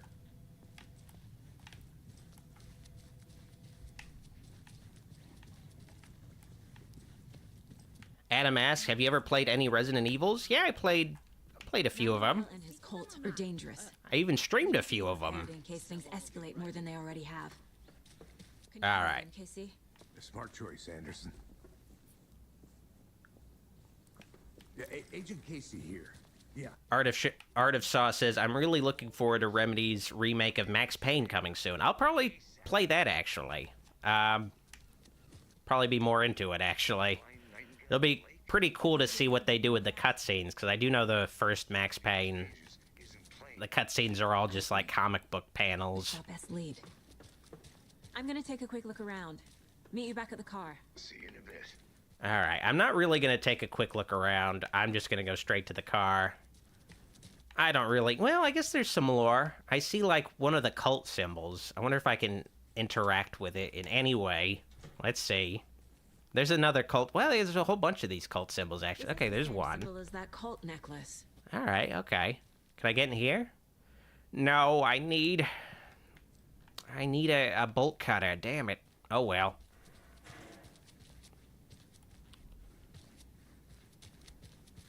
Spawn asks, another question for you, Doc. What do you think of Spider-Man 2 for PS5? I played through it, and I really enjoyed it, but I feel like I liked the first Insomniac Spider-Man game more. But I liked the second one. It just, I don't know. There's something about that first one that just really got to me.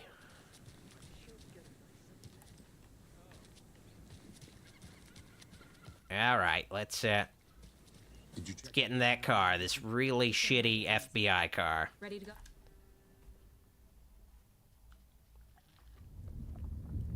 Ricky says you can actually play Max Payne 1 on PS4 Digital Store. It's on sale now. I'll probably get it for Steam, so I can play it on my Steam Deck. He was chasing a writer, Alan Wake. I'm trying to... I honestly prefer to buy games on Steam just because it feels like... because I have a PC and I have a Steam Deck, so I'll have it on 2 platforms, and I'll be able to play that game backwards compatibility-wise for, pretty much ever. Whereas, I don't know if the PS6 will be backwards compatible necessarily with PS4 games or PS5 games. Who knows? We'll see, I guess. I started getting strange letters. But with a PC, get a little bit more of a guarantee there. You've heard the stories about what happened in New York. Some of it, at least. Bodies started to pile up.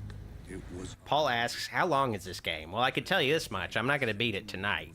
But I think it took me 20 hours to beat it the first time I played it.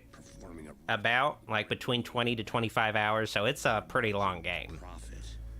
There are longer games for sure, but as far as a single-player narrative horror game, it's pretty damn long. His name does keep popping up. I just wanted you to have all the facts. Next time, give them to me before we find ourselves in the middle of a horror story.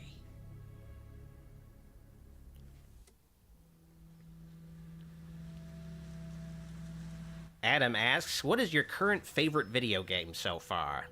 I don't know. What comes to mind right now is Star Wars Knights of the Old Republic 2.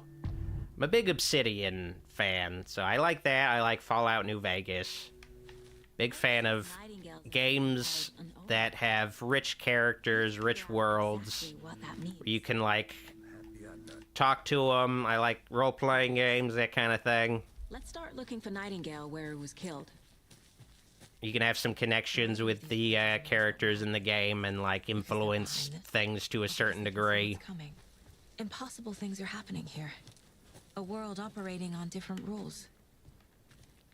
I need to understand this strange logic. Sean Cook asks, when are you going to finish up Season 2 of Scooby-Doo, Where Are You? I'll try to get it done soon. So keep an eye out. Right now, I am focusing on King Kong stuff, but there will be more Scooby-Doo stuff soon. Don't worry. There will be more Scooby-Doo stuff. There's not going to be an end of Scooby-Doo stuff. We're not seeing the full picture yet. I guess maybe I need to do more of those TV episode videos I did. Need to do more Scooby-Doo, need to do more Tales from the Crypt, need to do more Goosebumps. Especially need to do more Goosebumps. Saga Anderson. Or I should say Goulash needs to. I'm Ilmo Koskela. Fantastic to meet you. And yes, Stephen here hired me to show him through the woods. He's in town on important government business. Fixing this impressive piece of hardware. I work for the FBC, ma'am. I'm authorized to be... Oh yeah, the FBC. From Control. Nasty stuff. How's it going? What is this guy doing?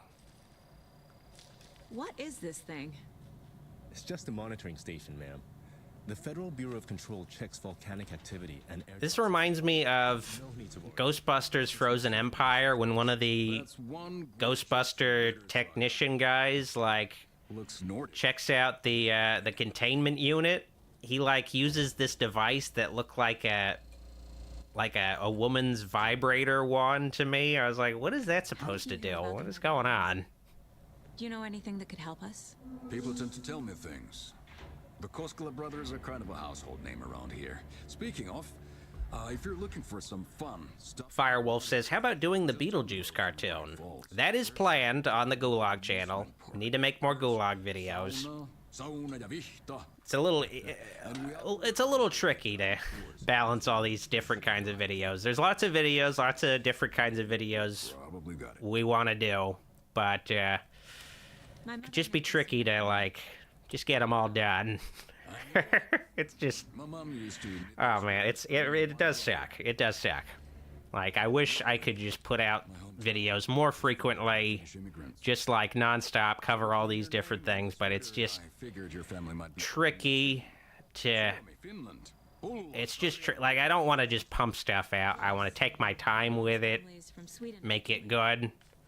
But it, you know, it does come with the frustrating aspect of, man, I really want to be doing that too, but I have to finish doing this first. It's just unfortunate. All right. Lore time. Maintenance note. Clear signs of tampering. Signal was rerouted into a transmitter that is not one of ours. I fixed it so any alerts will come our way, but it's definitely concerning. I'll make a report for the investigations department. Leaving this here in case I'm not the next person to fix this thing. If you're reading this, check for tampering. We may want to put more secure metal casing around the whole thing so that the raccoons can't get to it anymore. Stephen Lynn, Chief Technician. All right. Tevya asks, Doc, are you going to cover Quiet Place 2? Well, I saw that you're coming out with a prequel. I've never seen any of the Quiet Place movies. Admittedly, I don't know, didn't look like it appealed to me that much, but I might finally check him out. But I guess we'll see. But I don't know anything about a murder. Operations here are run by a different department. I'm just here to make some repairs. The wiring on this thing frays every couple months. Yep, that's the raccoons. Good Old School Gaming asks, hey Doc, question, what is the most god-awful horror movie you watch? I get asked this a lot, and it's very easy to answer. Thanksgiving 3. You can't get much worse than that. Thanksgiving 3. It is just not a fun movie to watch. It is just really painful. It's just one of those traumatizing experiences, and I think I've unfortunately seen that movie 2 or 3 times now. Oh God, it just sucks so much. Oh, Tevya says I'm at the Quiet Place prequel. I might check it out and give my thoughts on the 2 other movies. Didn't want us to have them, or was protecting him from Nightingale. But I'm thinking about making a video on the Fallout show, I guess, discussing my thoughts on it, because I did finish that show, and I did like it, but I guess I had some issues with it. So I might make a video on that, at least as far as going back to post-apocalyptic shit. Alright. No sign of Nightingale, but the page did place him at Cauldron Lake. Sky So Few says they made 3 Quiet Place movies. They made Quiet Place 1, Quiet Place 2, and a prequel is coming out. All right. And they'll probably make Quiet Place 3. Good eye. After we find Nightingale, what then? Black Moon asks, hey Doc, are you gonna do the Omen franchise? Something I am considering is making a video where I compare Immaculate and the first Omen, the recent Omen prequel. But I guess we'll see how I feel about it. I've been thinking about it, but we'll see. Maybe I'll check out both of them soon. But I guess we'll see. We'll see.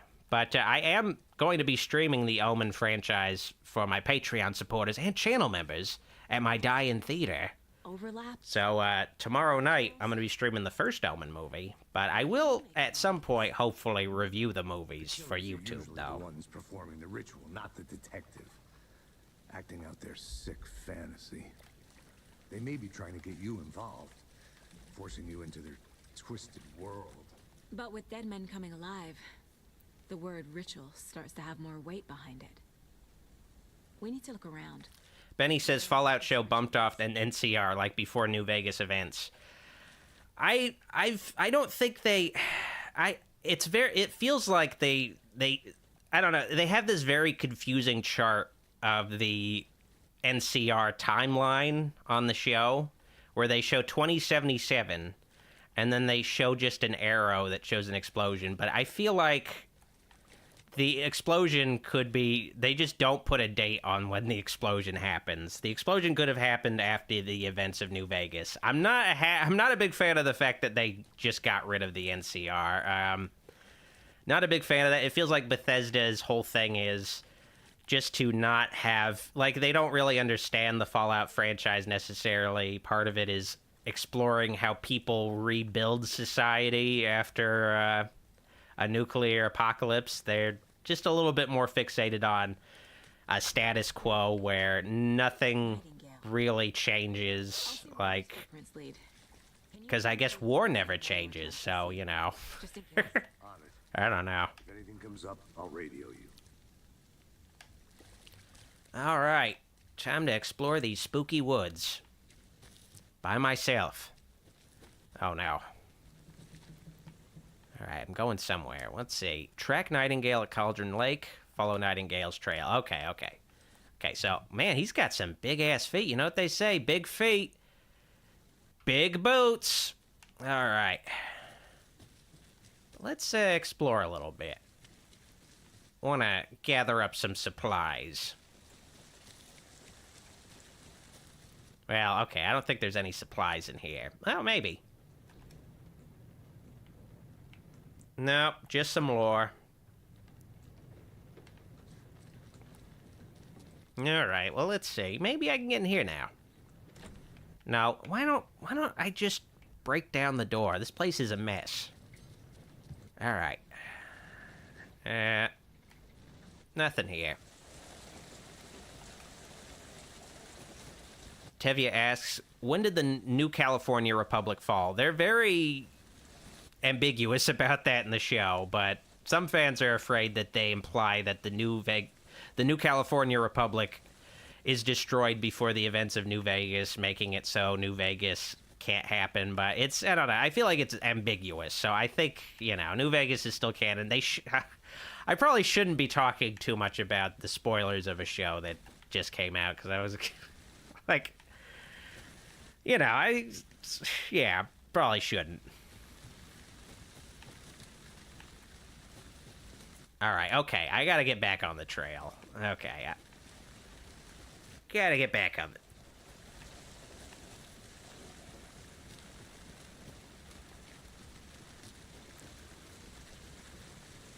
Way Cool Dude says, so basically Bethesda with the Fallout series is pretty much treating it like The Simpsons, in that nothing of consequence affects the story and universe. Well, you know, they killed Maud Flanders on The Simpsons.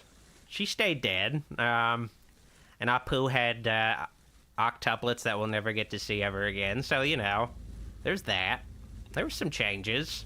The funny thing about, like, Apu having his 8 kids is that the episode takes place over the course of, like, a year within the episode, and the characters have not aged or changed at all. Like, the funny thing is that they'll have Bart end 4th grade, and then the next episode he'll still be in 4th grade, where, like, they have, like, you know, the Camp Krusty episode starts with summer break, and, you know, next episode he's back in 4th grade. I guess you could make a joke of he repeated 4th grade, but, you know, he's not aging at all. I think one episode he has his 11th birthday, and then he goes back to being 10. It's just, like, very transparently, you know, a lot of things just, you know, characters can't really age at all on that show. Very transparently. All right, let's see what we got here. The Witch's Hut. Here lived the Witch of Cauldron Lake. Beware, her spirit may still haunt this place. Oh no.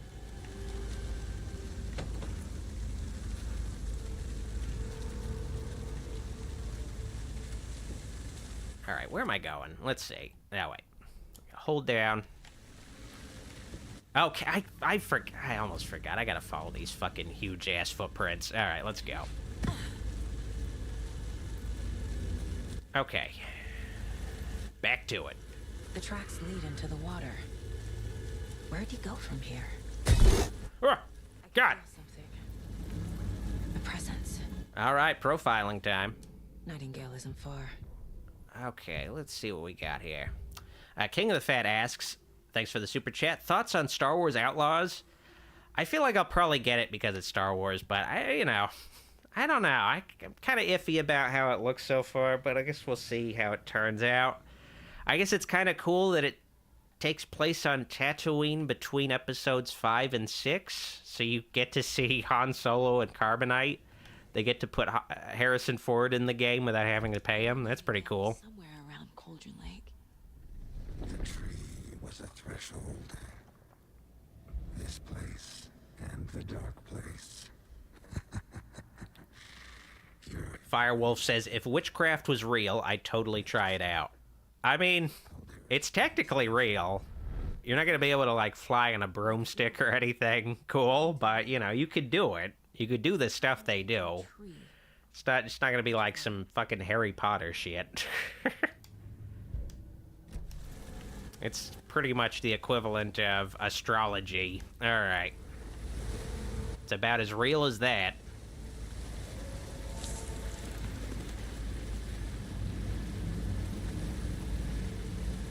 Oh, wait. Okay, I don't want to lose the trail. Let's see. Track Nightingale, follow Nightingale's trail, explore the Witch's Ladle area. Okay, that's where I am right now. Let's get some items. I think this might be locked, though. We'll see. Nope. Okay, sweet. All right, got some items. Witchfinder Station. Okay, let's go there. I can't go there directly, though. All right.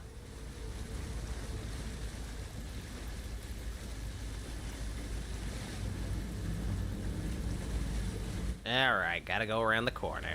Wait, is this a thing? No, it's just a pan, damn it. Alright, I already read that. I'm gonna need that sign later, though. Here we go. What is that? These aren't the same tracks that were here before. They're headed into the tree, not out of it. Oh, wait. There we go. Ah! My flashlight burned the dark stuff away. It was covering another page. Tevia says, Star Wars Outlaws is not on Tatooine.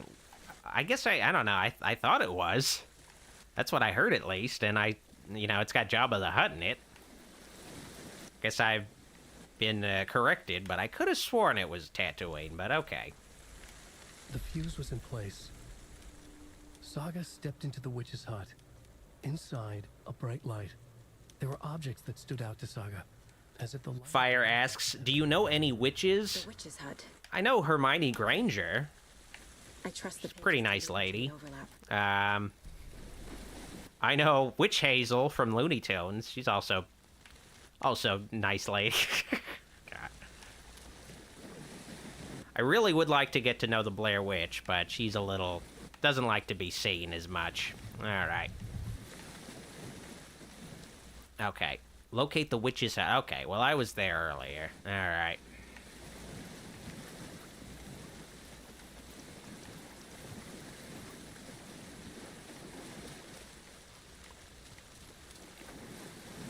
Okay, no, wait, is it this way? I think it's this way. Yeah, okay. What the fuck? Okay, all right. I gotta pay more, I need to pay closer attention. Then he says, I'm Han Solo. Is that the fucking dancing minigame from Star Wars Connect? I hope so. That's a classic Star Wars game. One of the best.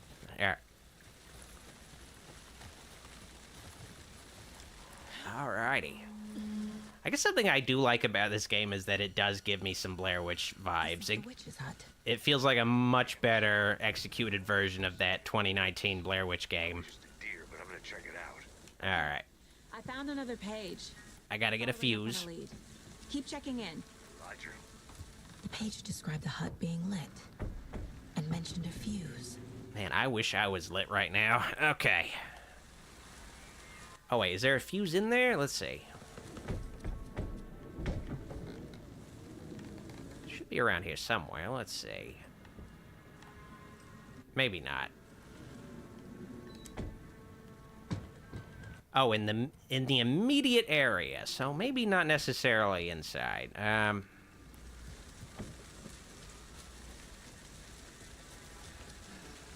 What's a logical place for...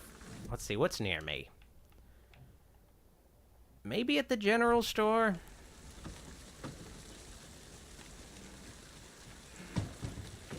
Maybe outside? Let's see.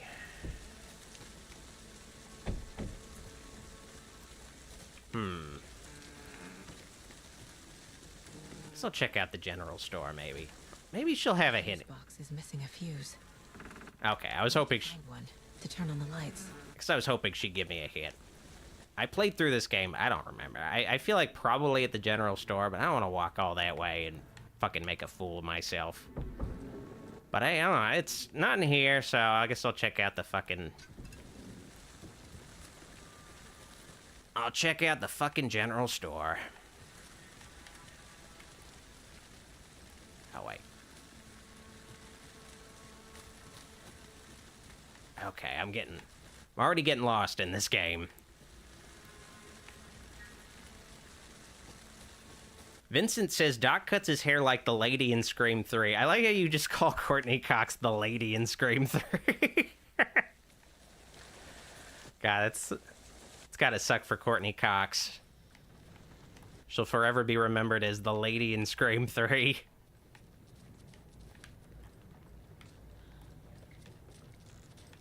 Okay.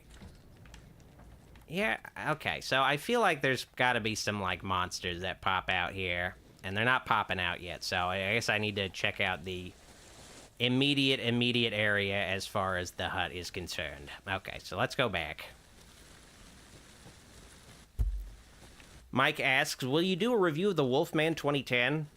I'll definitely give it a shot. Maybe for Universal Horror Month, which is coming soon in a couple months. All right, let's... Witch's Hut. Ah, man. Oh, wait. Maybe at the FBC station there's a, No, probably not. All right, let's go back to that hut. Let's look around a bit more. Black Moon asks, where's your wife? Is she okay? Honestly, I'm the one who should be concerned about being okay or not around her. So don't worry. Okay.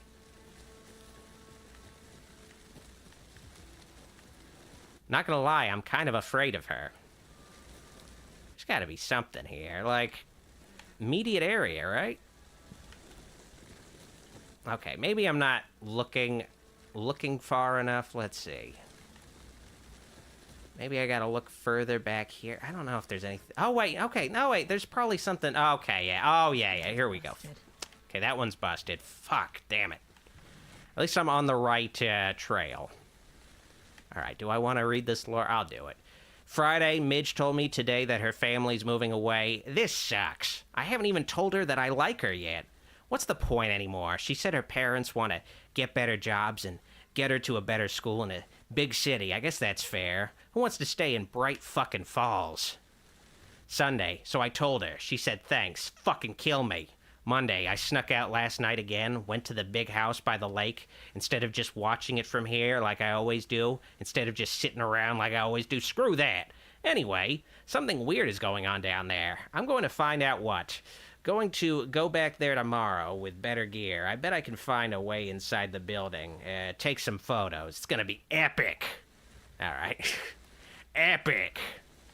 I hate the fact that I still see dudes who fucking say epic, like, unironically. Who's leaving these out here? Like, when they describe a movie as, it was epic, I was like, oh, man. Can you, like, expand your vocabulary, maybe? And also, maybe, like, be a little more specific about what you liked about something, but okay. Always just rubs me the wrong way. I know things can get a little crazy around here, but if you're ever feeling scared, just remember that Alan is watching over us. Thank you, Alan. Thank you for watching over us. There's the fuse. All right. Really stop littering, though.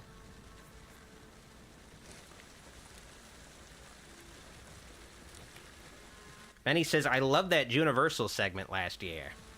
Well, I'm glad, because It's probably gonna come back. Well, I mean, I tried to do it in 2020, but I only did 2. When I meant to do at least 3. But if I manage to do one this year, it'll definitely start with the Invisible Man. I've been meaning to do that one for a while, but I guess I decided Dracula's daughter is more important. I need to focus on Dracula's daughter first. Okay. Quick save, and also do a manual save. Okay, let's overwrite this one. So yeah, the game took me like 22 hours to beat the first time. I don't know if I'm gonna do a full playthrough of this on YouTube. We'll see. All right. But I feel like if I did, it's gonna take a few parts to finish it. The smudged line on the heart. The second part recited from memory. I brought you the heart, witch. Show me the terror. Saga pushed the heart through the hole in the sign. All right. Okay, there we go. There's the connection. Good Old School Gaming says, do you think you do a video review of Jeepers Creepers Reborn? Just ahead of this movie is awful. The CGI is fuck. Never heard of CGI being described as fuck before. Maybe. I still have been meaning to cover... Honestly, I feel like the next Victor Salva... I know Victor Salva's only done the 3 Jeepers Creepers. He wasn't involved in this new one. But I feel like the next Victor Salva related thing I've wanted to do is Powder with Jeff Goldblum in it. Like, I've wanted to do a Powder video for so fucking long. I gotta make that happen soon. Oh man, I really want to do a Powder video. Oh, that would be so fucking fun. God. I really want to do Powder. Okay. And if you don't know what Powder is the Victor Salva movie that he made where this kid, before he was born, his mother was struck by lightning. So the kid was born as like an albino guy, but he has like magic powers. All right. Kind of cult. Large amount of supplies laid on a table. Okay, that does not specify the kind of cult. Who's involved? None of that has anything to do with that yet. Triangle carving on the table. Maybe? Okay. All right. Cult symbols. Okay. Victim of cult killing became a monster. All right. Maybe that. All right, cool. All right. Man, I got a lot of clues. Damn. Symbols. That's simple. More symbols. There we go. Casey, the cult of the tree, is performing rituals to create monsters. Okay, I think maybe that? No. Okay, there we go. Alright, cultists were wearing deer masks. Maybe cult symbols? Nope. Okay, there we go. Large amount of supplies laid on a table. Okay, yeah. Oh, wait, I could have sworn. Maybe cult goal? No? Psychology? Alright, whatever. Nightingale was the only victim to become a monster. Yeah, okay, alright. I would love a Scooby-Doo game that's like this. That'd be fucking awesome. Just exploring, spooky place. They could make like a dark, scary Scooby-Doo game. Maybe T-rated. Maybe not this intense. Wait, what is this? Cult's use of imagery feels almost commercial, like brand. Okay, yeah, that's it. Oh, wait. Is it this? Okay, alright. Victim's body organs. Alright, let's just say that. Okay, no. There. Okay, so that one's mostly done. Ooh, lunchbox time. Bright Falls area. There we go. Lord Collins says, dang, lots of work for a video game. But you know, it's worth it because I'm a detective, you know? I get to, like, organize paperwork. Okay. Alright, quick save. Oh, wait, items. Yeah! More bullets.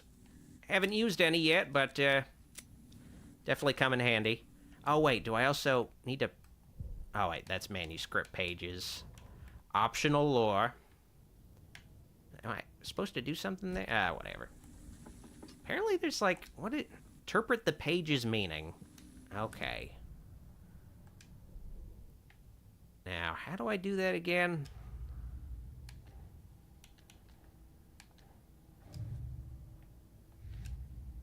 Oh, wait, the Cult of the Tree. But I don't have any, more clues, so I guess I need to find some more clues first. Okay.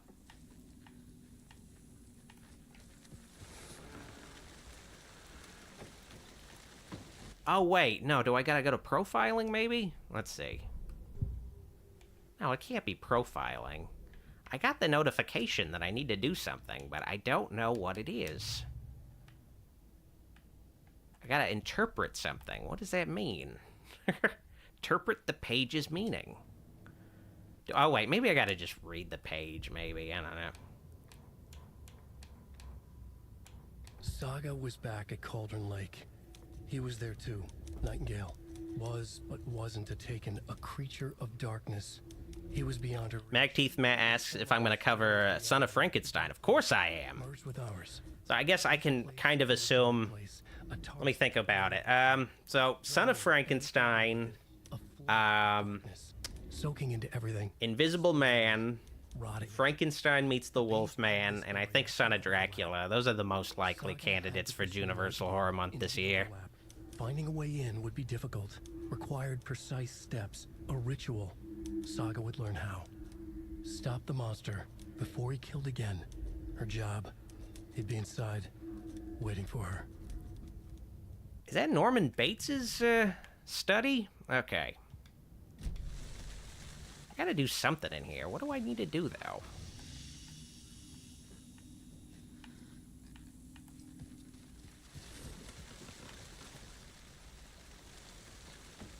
Okay,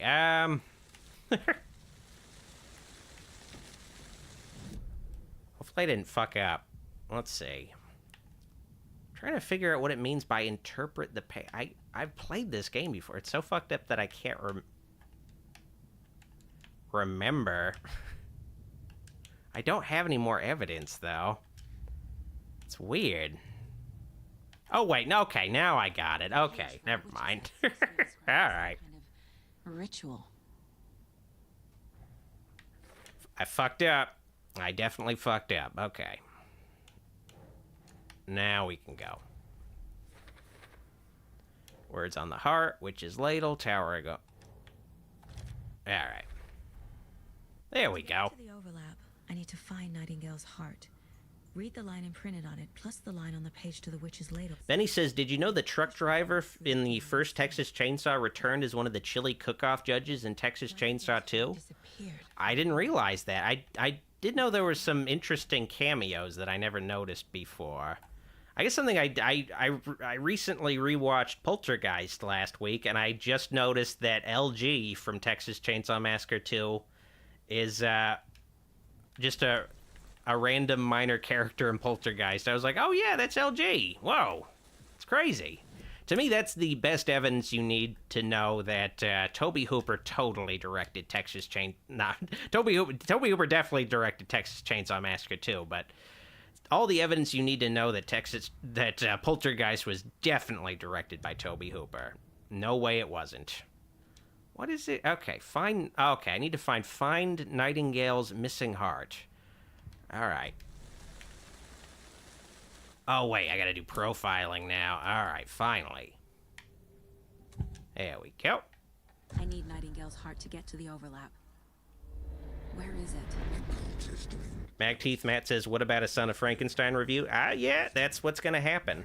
And I think I might do a Son of Frankenstein review that also has a bonus review of Young Frankenstein. That's not it.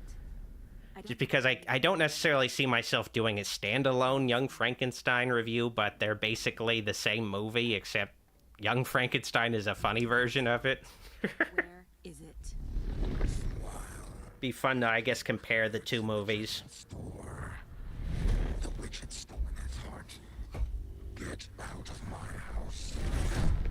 Nightingale's heart is at the general store, in a fridge. That's something that's so cool about Mel Brooks's approach, at least at that time, to parody with Young Frankenstein, where Young Frankenstein looks like it could have been a classic Universal monster movie. It's very authentic in its approach. It's practically a remake of Son of Frankenstein. It just has jokes in it. It's kind of like amazing, where you wouldn't see that kind of parody today, where it's like it's where a parody is trying to look like the real thing. I kind of wish you did. Head to the general store. I think I know how to get into the overlap. Roger that. I followed some... Firewolf says, did you know they used real skeletons in Poltergeist? I did. I've only been lost. And that's also how you know it was a real Tobe Hooper movie. Years I spent with my ex-wife. He's a big fan of using real skeletons. Alright. Okay, I know I'm... Let me, check the general store. Okay, finally we're checking the general store. Alright. No more jumping ahead of myself here. Alright, shit's about to get real. Finally that door's open. Oh, shit. Alright, let's see what we got here. Nothing good here. Oh, shit!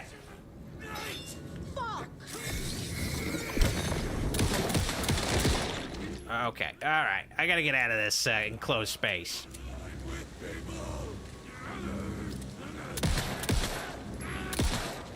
Enemies in this game are admittedly real bullet sponges. But this game has basically the same mechanic from the original game. You use your flashlight to essentially destroy the shadowy armor that the enemies have. They're basically covered with shadow armor, and you just use light to get rid of that armor, and then you can finally start shooting them. But this game is obviously, if you played the original Alan Wake, this game's a pretty huge departure in its approach. The original Alan Wake was much more of an action-adventure game, whereas this game is much more survival horror. You don't have a lot of weapons, you don't have a lot of ammo. You're just limited in what you can do. Oh, I got a nice inventory upgrade. All right. All right. And some things will be covered in shadows, and you need to extinguish them. There's the heart. The text on the heart is clearer now. Legible. All right, case board time, baby. I guess, admittedly, this can be a little tedious. Being like, all right, I got the...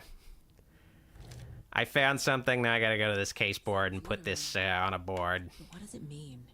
But at the same time, it is kind of fun, because, you know, at least is feeling like you're a pretend detective. Okay, oh wait, is that everything? Is there another... Okay, Cult of... No, not that one. Cult of the Tree, let's see. Oh, shit. Man, I wish my mine place looked as nice as this one. This is a really nice mine place. Really well furnished. Okay, I don't have any other evidence, it seems, but okay. I feel like I recognize this. The fridge. The heart. That looks really good right now. I saw it in a dream. I feel like eating Arby's. Oh, shit. I need that. I need that. Okay, check with Lady Fortuna at the counter. All right, I need the code. Let's check the counter real quick. Let's also... Oh, I thought I could open that cooler. Damn it. All right, let's see. Lady Fortuna, where are you? There you go. Okay, all right, let's see. Palm reading. Let's see. What is this puzzle?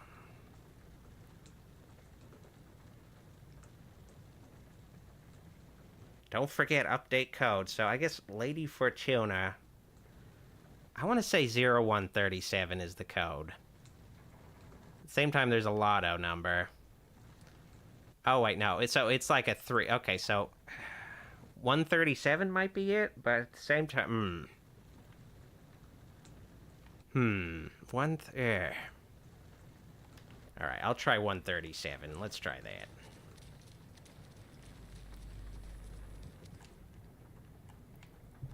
Alright. 1, 3, 7? Nope. Okay, that's not it. Check with Lady Fortuna at the... Alright, let's try it.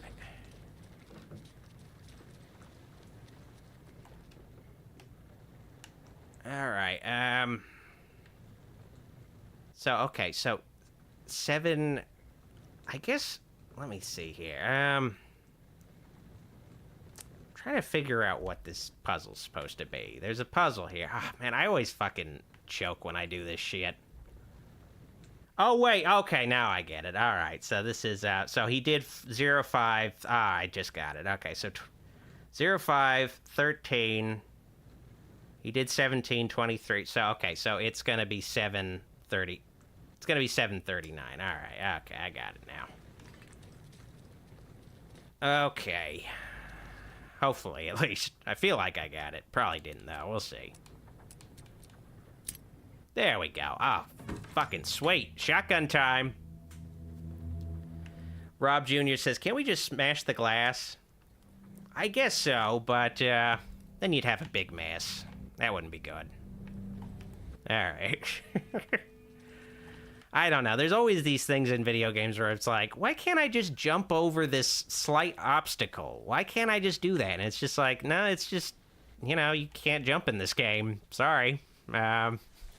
Or you can jump in the game, but this slight, like this tree that got knocked down, it's just an invisible wall. You cannot jump over it.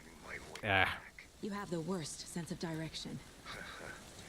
Any city in America I can get through drunk and blindfolded. It's these damn trees. Okay. I'm en route to Witch's Ladle. All right. Perform a ritual to Witch's Ladle time. Let's see. Where's the sign? All right, this way. Weirder. But it is exciting. It's a weird, exciting case. That's for sure. All right, let's see. What do we got here? Okay, I was hoping there would be something in there. All right, Witch's Ladle that way. All right. Pretty much all I got to do is just drop the heart inside the sign. Pretty simple. But I think things are about to get a little scarier, a little more disturbing. Oh, wait, I forgot. You can actually map the weapons to buttons. And I guess, you know, this game is very much like the modern Resident Evil games in style. They definitely shifted their approach with this game. All right, let's quick slot that there. Let's quick slot the health items to... Oh, wait, no, not there. Right there. Okay, good. Don't need to quick slot that necessarily. I'm doing, like, double, like, my... Man, my thumb pad is, like, doing double duty right now. I don't know what's up with that. Okay.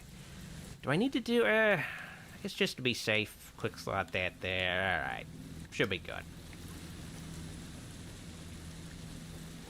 But yeah, let's switch back to this guy. Witchfinder Station. Am I on the right track? Let's see. Oh, yeah, okay. Oh, shit!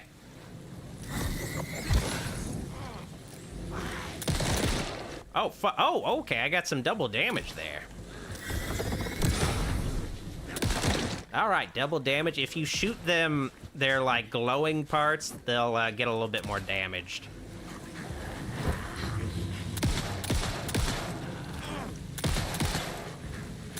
Gotta definitely... okay. Definitely gotta manage these crowds. Oh, shit! I did not know I was low on ammo. Fuck. Oh, did he get his shit replenished? Damn. Okay, headshot. All right. Oh, shit. They got darkness again? Oh, man, that's bullshit. All right, enough of this. Blow his ass away. Okay, that was probably a waste, but whatever. Alright, let's see. Where to go next? Okay, let's go this way. How am I on health? Okay, I'm not doing well on health. Okay, that's not good. Alright.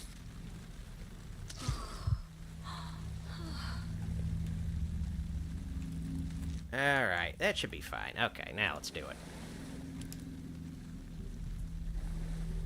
She looks like she's in the mood for some Arby's. Let's feed her.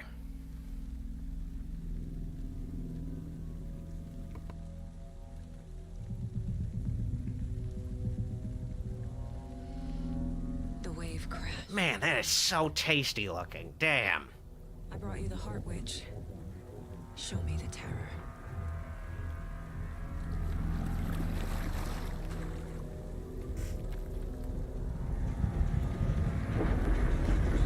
Magteeth Matt says, James Gunn has started filming Peacemaker Season 2. He needs to take a break from making comic book films. Well, he can't really do that now. He basically took on the job of running the DC universe of films, so he's kind of stuck with it. But yeah, it's kind of, I think maybe, I don't know. Maybe he just directed one episode of the Peacemaker show, took a break from making the new Superman movie or something, or maybe he's just a producer for this new season and he was just visiting the set. So I did see him post about that. I don't know if he was doing directing stuff. It'd be pretty impressive if he was, like, balancing making that entire new season of a show while also making the Superman movie. Casey! Yeah, this is really Blair Witch style. Okay, Saga. I guess I forgot about that aspect of this game. It's very Blair Witch. Logan? Logan! Where are you? Alright, let's see what's in this little lake. Or I guess it's more of a pond. You're imagining things. No, nothing good. Damn it. Zachary asks, hey Doc, thoughts on the Quiet Place movies? I unfortunately have not seen any of them yet. Might check them out soon, though.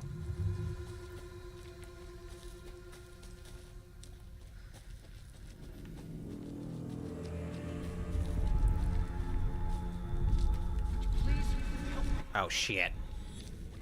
What was that? Things are getting spooky. Did I get turned around? Oh, great. Did I get turned around? Ugh. Like a nightmare. Manuscript page, baby. Rob Jr. asked, did you catch the Fallout Amazon series?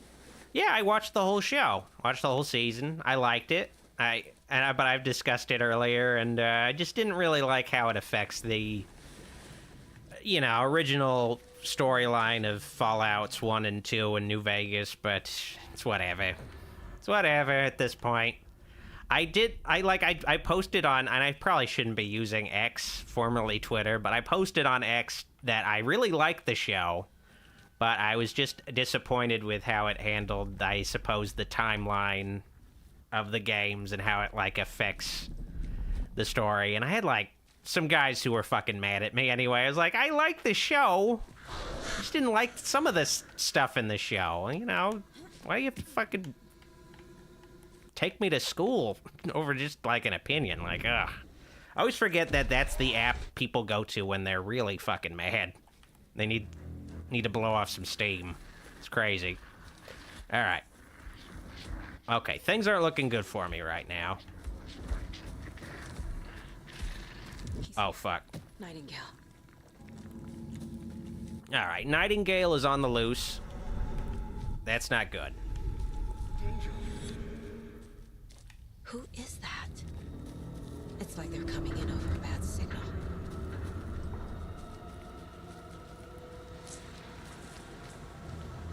All right. Oh, can I go behind this waterfall? No. Damn it. I really like it in video games where there's a waterfall and you can go behind it and there's, like, something hidden. It's, like, one of my favorite video game things. All right, let's reload my shotgun. All right, I should be decently equipped for this. Probably not, though. I don't know. We'll see. Art of Sauce says it's impossible to be critical of anything on Twitter. It's either complete hate or praise. It kind of sucks when it's just like, I don't know, like, it just feels very discouraging just to share like an opinion. Even when it's like a positive one overall, it's always just got to be like, you either absolutely love a thing or you absolutely hate it. And hopefully you're part of like the hive mind or something. You can't have any nuance or anything. Like, it sucks.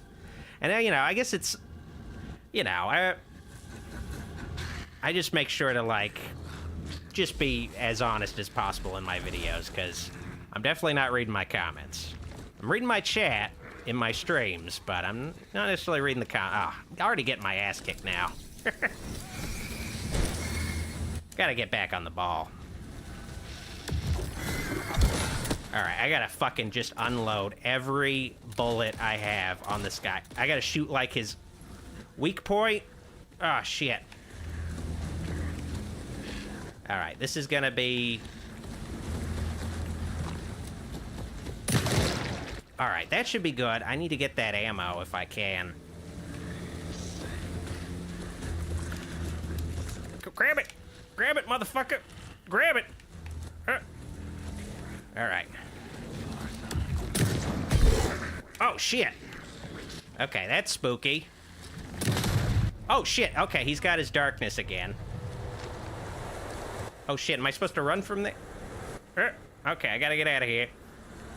Bye. Oh, I got some more bullets, though. That's good.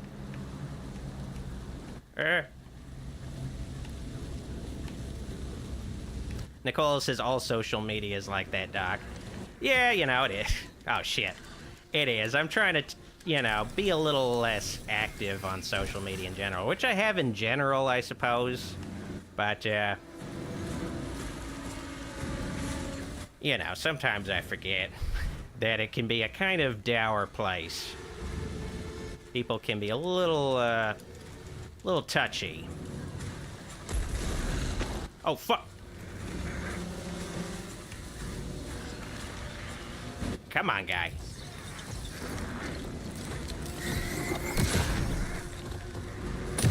All right. Okay, good. Things are looking okay so far. Let's heal. All right.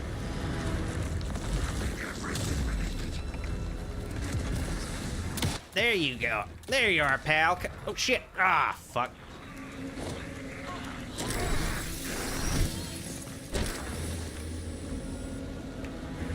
All right, let's fill up my flashlight. Come on, grab that stuff.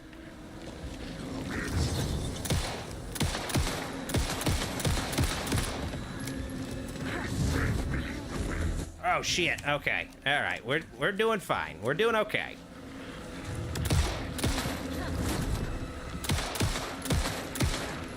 Oh fuck. All right, okay. Oh shit, he's got his darkness again, damn it. All right. How are you not dead yet, dude? Man, he is really he's starting to look like Jason Voorhees in Part 7. Looking pretty cool. Makes me kind of want a Friday the 13th game again. All right, he's dead. Okay. Hell yeah. Okay. And now that that's taken care of, we're gonna finally meet Alan. It only took 2 hours.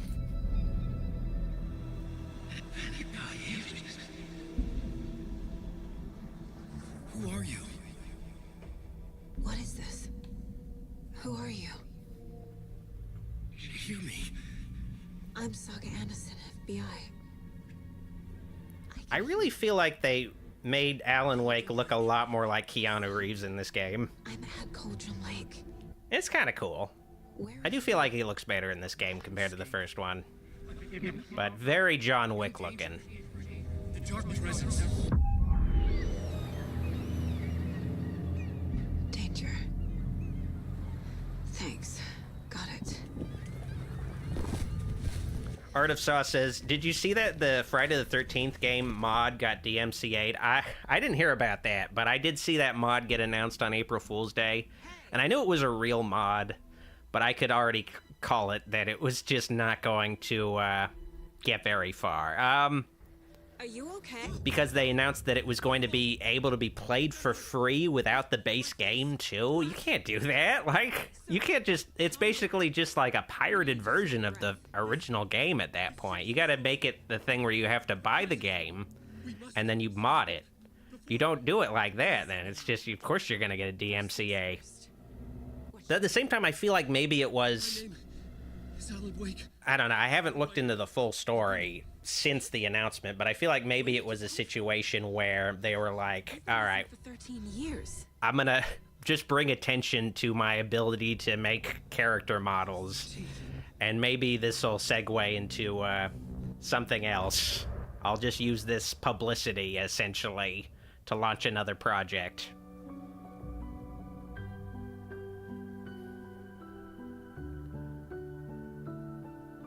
Let's continue.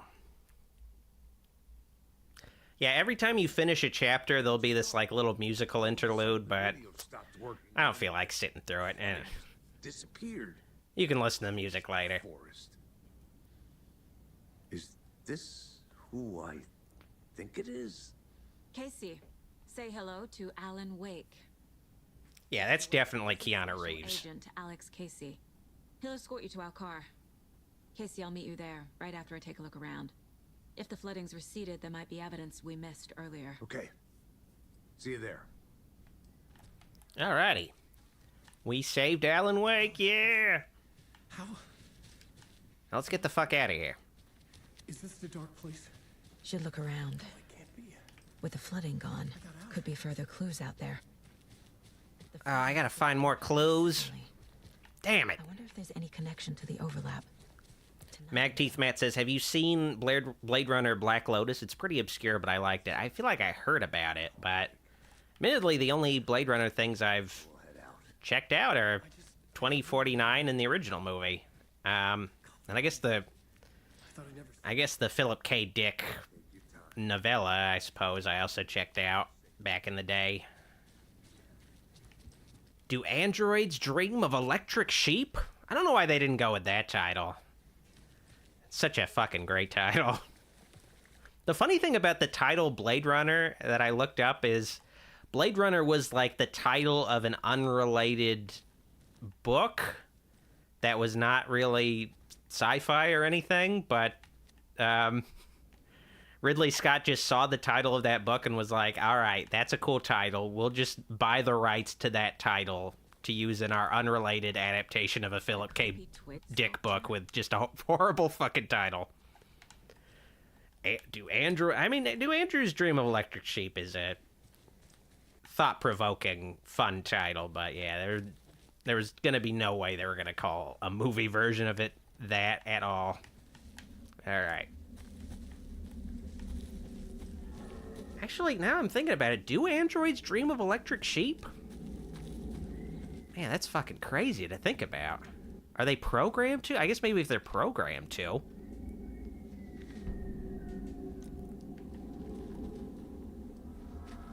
Benny asks, have you met any horror movie actors? Got any stories?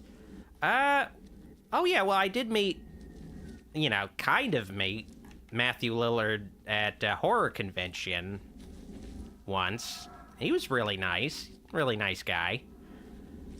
But yeah, I didn't really meet him. I was like there at where he was signing. Like I went up to him and went up to him while someone else was signing something. I didn't really say anything to him. I don't know if you can really count that as a meeting. I technically met George Romero at another horror convention, but I just took a picture next to him. The only thing I said to him was, big fan of your movies, but he didn't really say anything back, because it's like, we gotta get the line moving, taking the pictures. But still, I guess that's kind of cool, but yeah, I don't know. Oh, shit. I forgot I do not have any more ammo left. See, I'm gonna want to be careful of that thing. Fucking damn it. Alright, just get the fuck away from me, dude. I really hate... Wolves are horrible in every video game ever. They're really bad in this game. They really kick your ass in this game. They take a lot of bullets.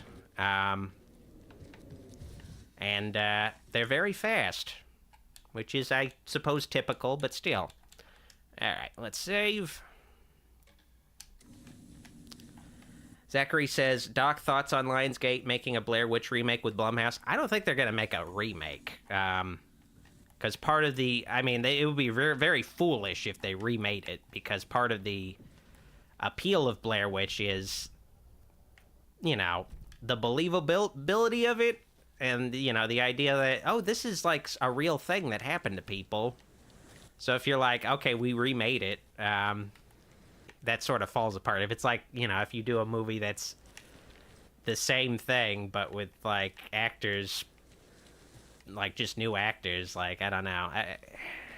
But I'm iffy about it. I'm definitely iffy about it, because Blair Witch is a thing that I like, but a lot of people don't like it, and I don't think Blumhouse can change anybody's mind about whether or not they like Blair Witch or not. I feel like, if anything, they'll just end up making a Blair Witch thing that people hate even more.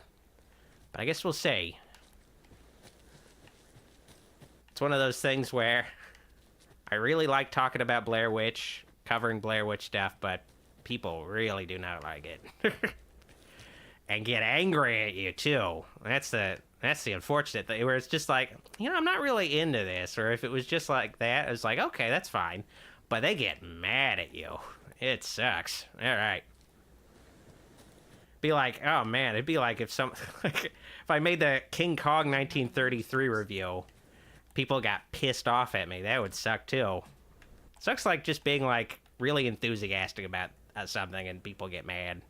Not that anyone got mad at that King Kong video, but just like, you know, I guess people also, well, you know, people like my Scooby-Doo videos, but people get mad about that too, because it's like, I want horror stuff. Like, it's the unfortunate thing about my channel is that I have a very fractured fan base that watch the channel for certain things, but they don't like other things. There's a big fracture of my audience that's surprisingly only into, like, you know, kids media and cartoons and Scooby-Doo stuff. Like, there's this one guy who messages me on Instagram. And he, like, I'll read his messages, actually. I'll read his messages right now. I'm not going to say who it is, but I'll just read his messages right now. Just to give you an example of, like, some of the fans I'll have that don't necessarily totally connect with what I usually make. But this guy asks me, okay, so these are his recent messages. He asked me, have you ever watched Chip and Dale Rescue Rangers and Tailspin? And I just answered yes. And then his next message was, how about Goof Troop, where the Goofy movies all began? And I just answered yes. Then he asked, have you seen the Jimmy Neutron movie, Hey Arnold the movie, and the Wild Thornberrys movie? And I just said yes. And then after that, he said, have you seen the live-action version of 101 Dalmatians? And I just said yes. Like, it's like we're not even having a conversation, just asking me things I've seen that are like kids' movies. It's very strange. Remember, it's just a bad day, not a bad life. But if you're having a good day, ignore this whole thing. Words to live by. All right. Or die by. I'll have some weird people, I guess, watching my videos, I guess. But yeah, like, I don't know. So yeah, like, there's some fans who would definitely appreciate more, kids media videos. Okay, I gotta try to shoot that guy in the back. And there's fans that want more horror videos, like hardcore horror videos, or just want all kinds of different things. It's hard to, like, make everybody happy. I try to, but it can be difficult. I am out of bullets. Okay, I gotta just run. Time for full-on survival horror mode. I wish they gave me some more bullets after that last boss battle. Ugh. Fuck. Okay, where am I going? The horrible thing I didn't really mention is, oh, shit. The thing I didn't really mention about this game is it's completely in real time. So when you go into the Mind Palace, if you want to use your map, the game doesn't freeze. So if you want to check your map, you can still get attacked while you're checking your map. And I want to check my map so I can figure out where the fucking car is. But this guy's chasing me, so I can't quite do that. But I think I'm on the right track. I think I just got to go through this gate, and I think we should be good. Just got to get to that fucking car.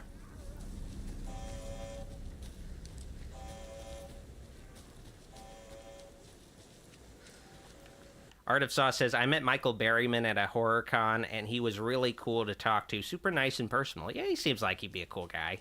I mean, that's the cool thing about a lot of horror celebrities is, you know, they're not like mega superstars, so they're generally just normal people that are very personable, that don't necessarily have super egos and shit, you know.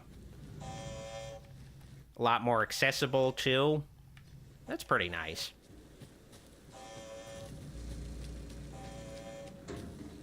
Trying to think, did I ever see anybody else at a horror convention? But I mean, I've seen people at horror conventions where I'll pass by tables. I guess maybe just George Romero and Matthew Lillard might have been it. I mean, I did go up to Alex Vincent a couple times. I don't think I also went up to Tom Savini once, but I was like recording this shitty documentary, and I didn't get to say anything to him. And the people who were in charge of the documentary didn't actually know who he was, and I felt like they really disrespected him. So that was kind of an unfortunate thing. Or it's like, oh man, this is one of the greatest to ever do it, but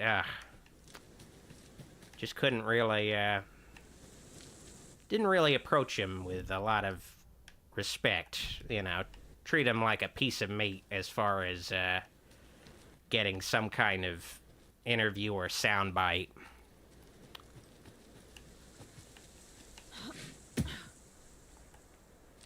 Firewolf says, I met Kane Hodder a few years ago. Oh yeah, I actually also met Kane Hodder, and he grabbed my neck.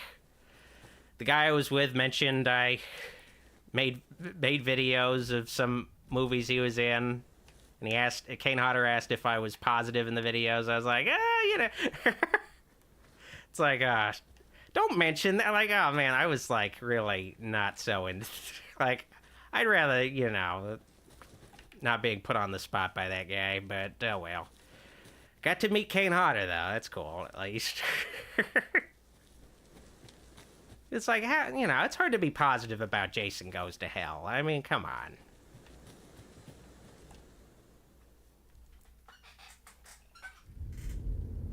Mr. Wake, we're taking you back to our field office in Bright Falls. You can freshen up there.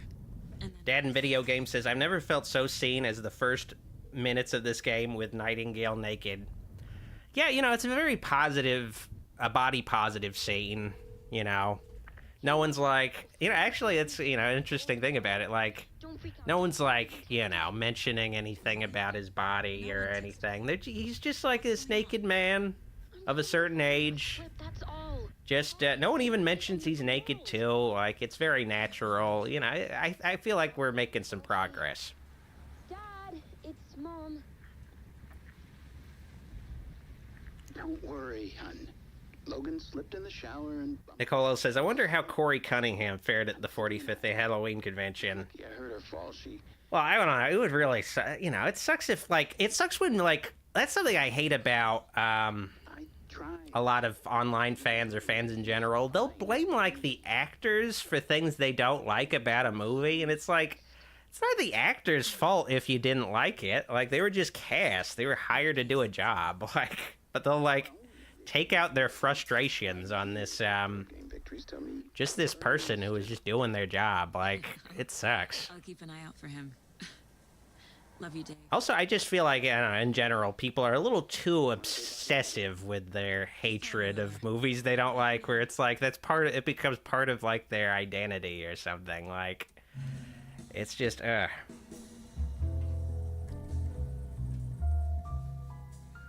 Okay, this is Twin Peaks.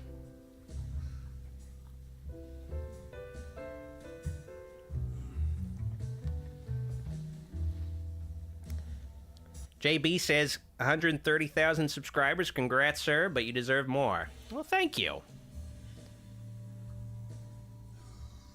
feel like if I got more subscribers, I'd have a lot more people mad at me, though. I don't know. I feel like maybe I'm in a decent zone of, okay, some people are mad at me, but I don't have, like, you know, Something else. Robert. too many people that are obsessively mad at me, at least. 2010. The Dark Presence got it. Art of Saw says, I feel sorry for Star Wars actors because of that. Yeah, you know. 13 years. Sucks. Fuck me. I feel like the actors oftentimes get more harassment than the actual, like... Well, you know, you shouldn't be harassing anybody, ultimately. Like, God. Thinking about it, like, you know, it's fucked up that the actors get more harassment than the creator. No, like, no, just don't harass people. Like, dear Lord. Yeah. Come on. Scratch. Rob asks, still got the Dag Ferch knife? I loved you shitting on those unboxing videos. I still got it. I'm trying to remember it. I have been asked, when am I going to make more unboxing videos? That's like another thing. Like, some people are really into those unboxing videos. But the issue is, it's really difficult to get one of those boxes to unbox. Most of those companies are pretty much dead, but they still release new boxes. And you can order them, but you're not necessarily going to get them or get them anytime soon. I've multiple times, like, I've tried to get, like... what's one of the... I've tried to do, like,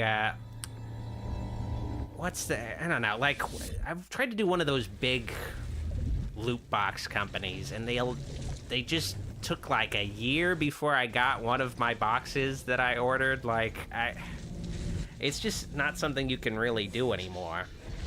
And the reality is, I would get the boxes so much more quickly when... they would get sent to me for free for the sake of quote-unquote promoting the companies. But when I actually would order afterwards, they take fucking forever to actually send it. When I actually pay money, they could care less about sending the fucking box. Like, eventually, I think...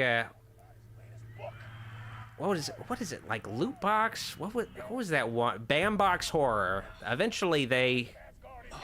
I think maybe started watching my videos and realized they were sending the boxes to me for free, so they're like, all right, we should probably stop sending these boxes to this guy.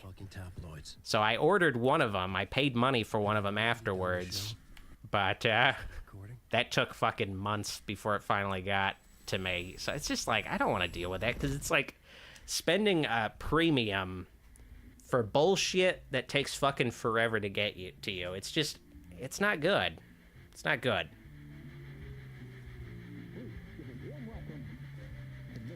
Magteeth Matt says, I did a monthly subscription where you can build your own life-size ET figure.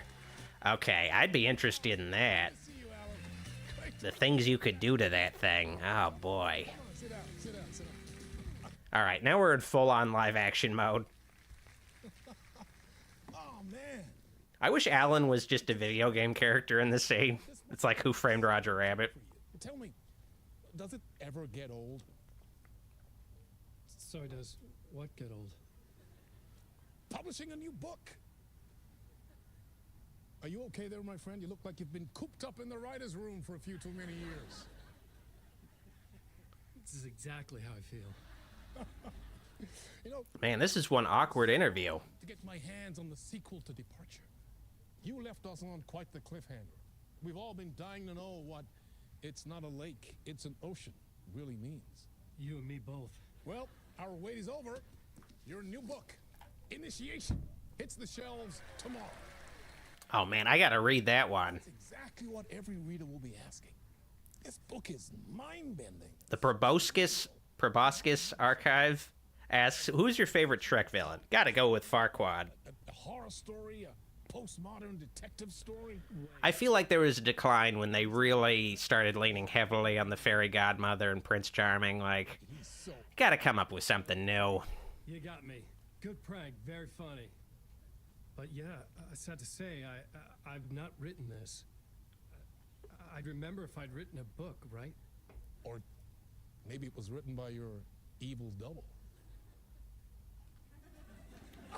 Man, this is getting really meta on me. Spot on, playing the This is so meta that Mark Zuckerberg should be here. Very meta indeed. You see, Initiation tells the story of a fictional writer named Alan Wake, who is trapped in a nightmare, desperately trying to find the manuscript of a novel he has forgotten he has written. The book is set in New York, but it might not be New York at all. He is tormented by his dark doppelganger and guided by visions of a fictional detective he has written. That's right, Alex Casey is in this book as well. Alex Casey, yeah! Guess we'll just keep doing this the whole show. The joke's on me. But isn't that what you sign up for with autofiction? No, but seriously, I found the structure of the reality you build in the book fascinating. It reminded me of The Matrix.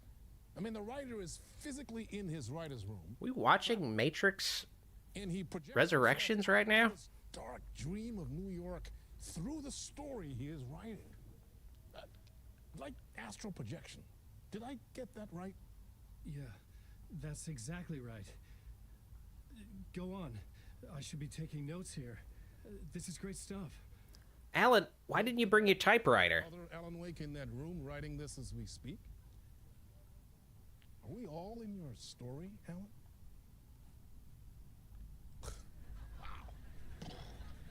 This is mind-blowing stuff. Success with your new book, Alan. I hope it's as successful as your best-selling Alex Casey series. Initiation hits the shelves tomorrow.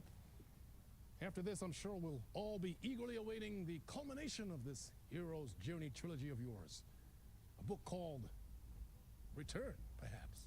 Okay, you gotta write that down. Yeah, thank you for one of the strangest interviews of my entire career, Alan. All right, they maybe want to fix this. Are we watching Late Night with the Devil right now?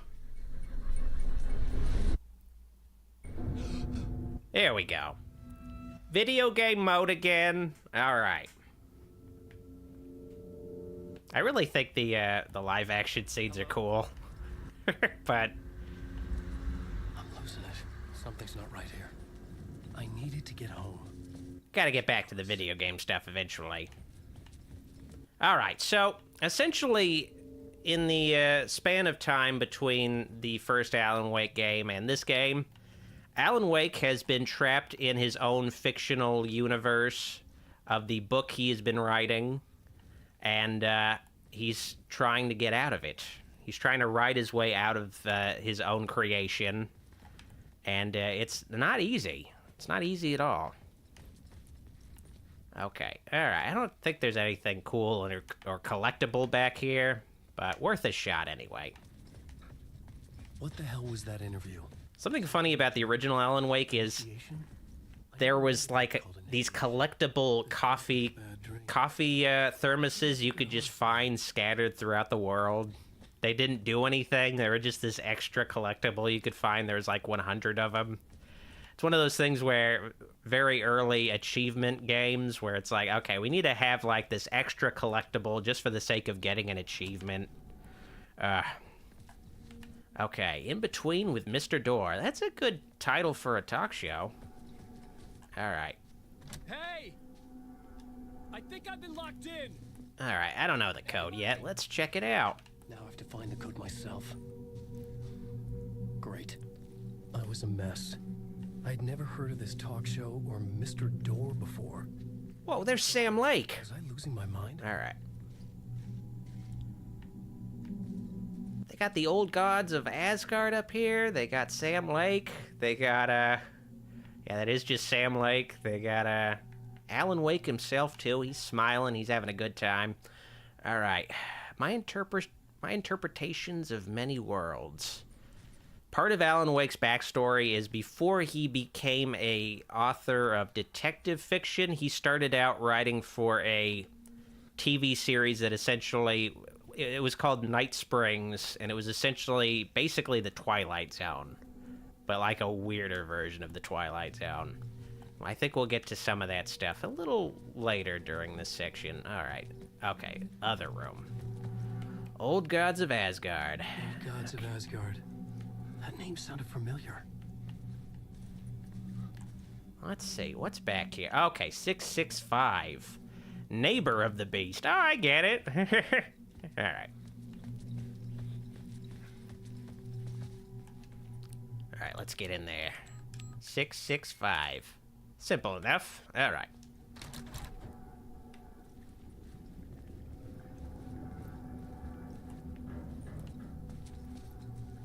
There was something here. A broken transmission I couldn't quite make out. I always love it when I get to see old TVs. If you've seen enough of my videos, you know I show a lot of old TVs in my videos. I always like an old TV. Something nice about them. There's just something also spooky about them. There's something like warm and familiar about them, but also kind of spooky too. All right.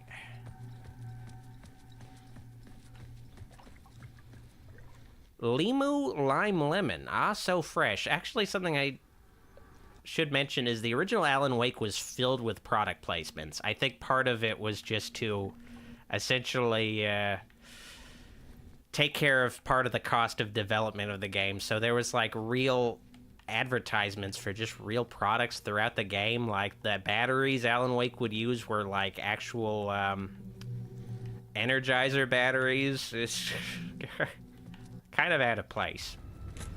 Glad there's no product placement in this game, at least. I had to get out. But I guess maybe you could argue it adds to the reality. Alright. Alright, time for a loop.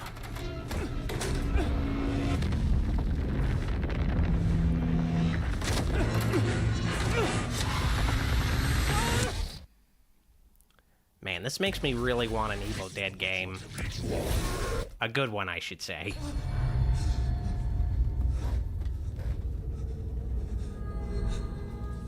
Waking up from the nightmare, I felt like a drowning man gasping for air. This place felt familiar. A ghost of... Yeah, this is full-on Keanu Reeves mode. For countless days. Sort of like if Keanu Reeves was a single dad who was also a substitute teacher. Okay. Oh, I never really looked outside this window. I guess it could just be, I don't know, some dithering, but it kind of looks like there's a starry night out there. An infinite starry night. But it could just be, I don't know. Maybe, I don't know. I kind of wonder if this is a Norman Bates reference. Maybe, maybe not. I don't know. All right. Let's get back to some writing. You must write to escape. Rob Jr. says, this stream brought to you by Fresca. Every time you watch one of my streams, it was definitely brought to you by Fresca. My videos would not be possible without Fresca. On the index cards, the nightmare that just happened to me. A summary of the story so far. But other notes as well. Art of Sauce says, the full Verizon phone commercial in the original game was so funny and immersion breaking. I guess I forgot. Yeah, I think they had like a full-on Verizon commercial play on a TV in the game. I had to act. That's fun, you know? I think I remember I also saw like a Verizon billboard in the game. I remember seeing like a actual just billboard of something, advertising something.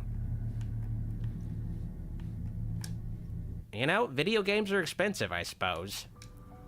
Alright, it's just music. Alright, plot board.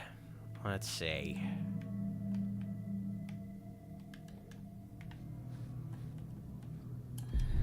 Let's get down and write based on what we got on the plot board.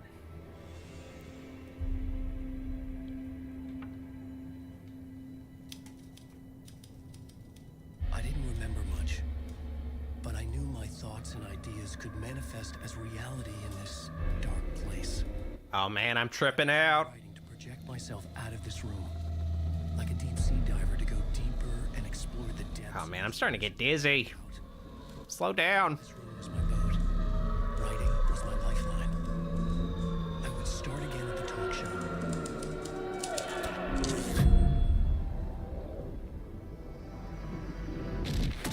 Yeah. Alan Wake jump scare.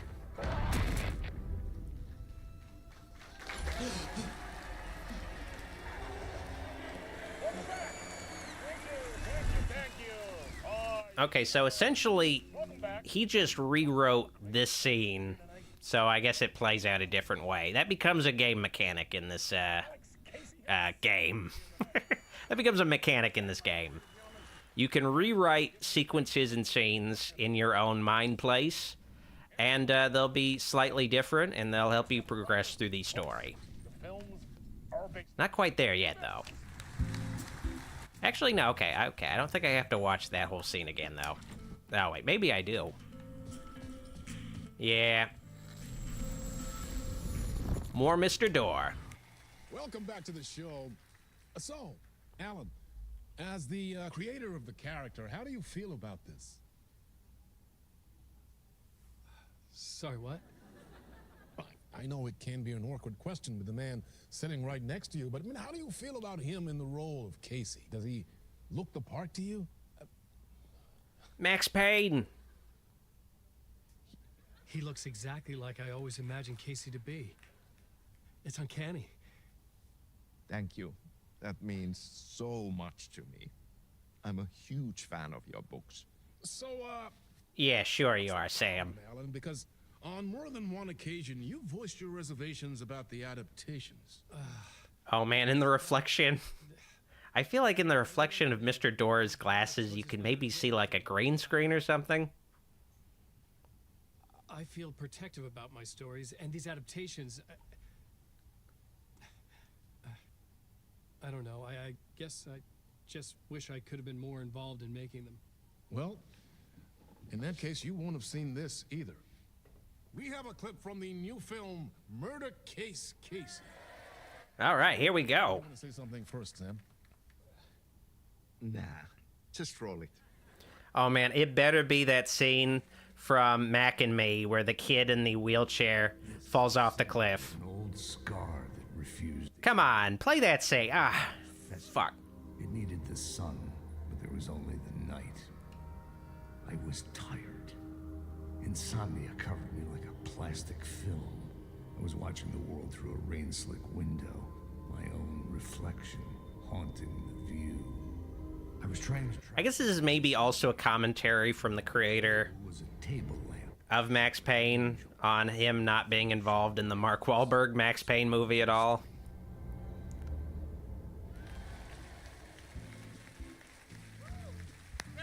Lots of meta commentary in this game. Good job, Sam. Very exciting and very meta. I'm looking forward to seeing more. Wait, stop. What was that about a writer? About a lamp? Firewolf says, and people say jump scares are the worst horror movie cliche.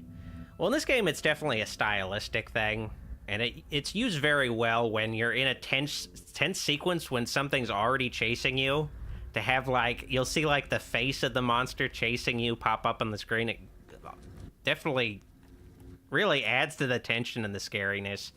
To me, jump scares are really bad when it's just fake-out jump scares. When it's just, like, somebody grabs a character's shoulder and you hear this loud music, but it's just, like, you know, their neighbor or whatever. It's just, like, or a cat jumping out at a character. Like, when it's something bullshit like that, it always sucks. Jump scares can be good, but, you know, it's just usually they're just put into a movie to try to tide people over until the actual scary stuff happens. They're just not used really effectively. But, you know, it's really, when it's done well, it can be really spooky when something you don't expect to happen just pops out suddenly. And it's an actual scary thing and not just... Here's like, here's just a cat. A cat just leapt out of the screen towards a character. Isn't that scary? No? Oh, well. Okay. All right. Okay, I know. 5, 6, 5. Okay. I think that's simple enough. All right. There we go. Let's see if there's any goodies in here.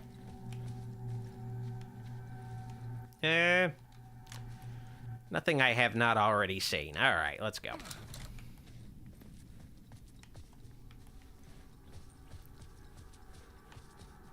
Nothing good over here. I mean, I guess I could get some tissues. Those would be helpful. For later tonight. Storage room. What do you think? Do I want to go in here? This is back where I went, and it didn't work out last time, but we'll see how it goes. Okay, alright. This time went pretty okay. Hello? I've been playing the new Final Fantasy VII games, and it's so funny how everything has ragdoll physics, so when you, like, approach a table, it'll just, like, freak out and just jump across a room. Or it's like just the slightest nudge of your foot just causes everything in a room to just fly around. It's so funny to me. I really like when things have physics, though, even though it's goofy. Alright. I always get a little disappointed when I can't just nudge an item off a table and it just flies around. Something I do appreciate about the Bethesda games. They definitely give every single item its own physics, which probably is not good for the sake of how the games run. But I don't even know why they do that necessarily. I feel like the games would be less buggy if items were just kind of, you know, in place. But I guess it does add to the realism of them just being able to, like, just sort of slide around on a table or what have you. Okay. Let's check up on the janitor. There you are, Tom. Oh, not so much evil that not a bit of good. Hey, Adi, how you doing? Not one without the other. Good to see you. Hey, I can't seem to find my way out of here. Can you point me to the exit? Totta helvetissä. Of course, Tom. The work will instruct its maker. I was gonna get Man, these subtitles are so helpful. The first time I played this game, I had no idea what this guy was saying. I generally turn off subtitles. What do you want me to get from the basement? And my name's Alan, not Tom. Ja, mutta katsoppa, a man, but a man with a tool makes two, Tom. Eikö niin? And I see. a tool can build his own exit. It's in a shoebox, in the basement where you left it. Oh, okay, now I know. Thanks, pal. Let's check it out. Oh, fuck, he's got to give me the key. All right, I'll be back. All right. Sweet. All right, let's get the fuck out of here. Nicole says, going to bed. Good night, Doc and chat. Good night, Nicole.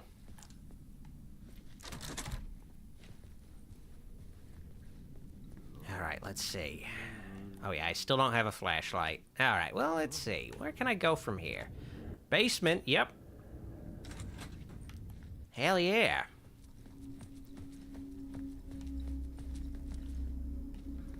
So, something I never really thought about, but yeah, they just have green light bulbs. I guess, you know, I guess this is a spooky realm. It's not really the real world. But I don't know. If this was the real world, I don't know what use green bulbs would necessarily be. I guess it's something funny to think about, that when you're watching a Saw movie, Jigsaw is just like buying green light bulbs just to make his traps look a little spookier. Same thing when you're cut to like a police station scene. Like, you know, I guess it's just important that there's a spooky ambiance when you're trying to capture a deranged, debatable serial killer. I guess, you know, could be said that Jigsaw's not a serial killer. He's just putting people into traps that kill them, but they have the option to survive them. They just, you know, they just suck at it too bad. They just suck at it too much, you know? Then again, yeah, Jigsaw's a serial killer. In the first Saw movie, he just has, like, a fucking, like, a booby trap that, like, pops out a shotgun that blows a guy's head off. Like, Jigsaw's full of shit. I don't know what he's talking about. He doesn't know what he's talking about at all. Okay. Shoebox time. The lamp felt Art of Saw says, I was so glad I played through Control before I played this. Audie is a fantastic character. So yeah, this game takes place in a fictional shared universe that Remedy has been making. One of the other games in this universe is Control. I haven't played it, so I guess a lot of characters are recurring characters, though. Whoa! When the light jumped into my lamp. One of these days I need to play Control, though. Like something in a dream. Alright. Opening a way forward. The lamp was humming. So this is one of Alan's little gimmicks. He can essentially do that thing that was in, like, the first Harry Potter book where... You remember in the first Harry Potter book, Emperor Palpatine... Dumbledore, he used, like, a lighter that could, like, take light. Alan can do that, too, with this little lamp thing. It's pretty cool. And it basically changes the room. There's a dark version of a space and a light version of a space. And the dark version is usually a little spookier. I felt another surge from the lamp. And it can also make it so you can enter rooms you couldn't normally go through. The light brought out something new from the darkness. It's so weird that the game can do that on the fly without any real issues, without really needing to load anything. But when I switch to the map view... Oh, wait, okay, I guess maybe in Alan's world, the map isn't fucked up, but when I'm in Saga's world, the map will take, like, a few seconds to load up its texture for whatever reason. Ugh. Alright, where am I going? Let's see.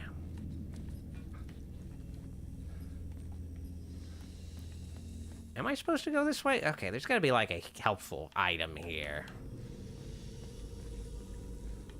Couldn't have been for nothing. Where is that thing? I wish I had a flashlight right now. I guess there's nothing here. I don't know. Oh, wait. I guess I forgot. You can also stockpile the light. So maybe, I don't know. We'll see. Just keep moving. All right.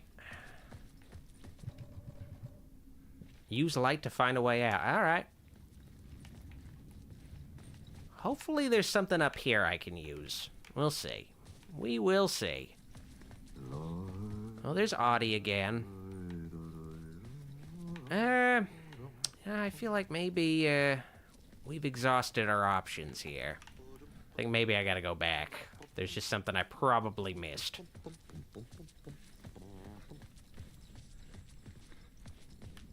Well, let's see. What's back here? Anything good? Oh, it's just my dressing room. Oh yeah, this is where I came from. All right, nope. Let's go back downstairs. Probably something important I missed. Let me see. Basement. Oh yeah, that's where I need to go. Assuming I need to go. All right.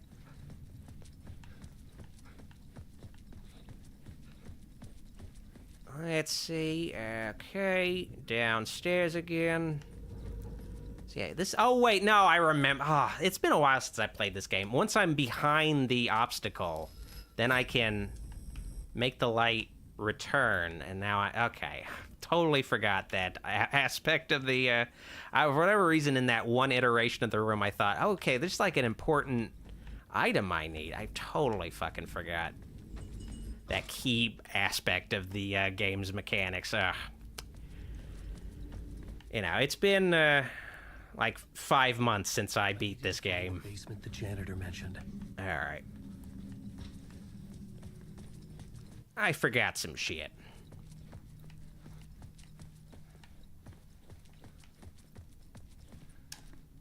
I needed to find another way out. Well, thanks, Alan. That's definitely a solution. All right, let's see. Okay, let's try going this way. Looks kind of spooky, but let's give it a shot. It's getting a little spookier, but okay. All right, it's really spooky now. All right. Light time. The dark place wants to drown me. I'm losing myself. I have to fight it. I have to remember. The clicker. The light switch. I lost it, but I have the lamp now. The lamp the switch was cut from. This place is a nightmare. Not real, and yet more real than anything. The danger and the horror real. It feeds off my mind. Twisting whatever it takes. Oh, there's kind of like a little Blair Witch moment there when he was in the corner. I write to escape. I've tried this many times, written countless stories. I guess he's looking out the window. I keep failing, but I must keep trying.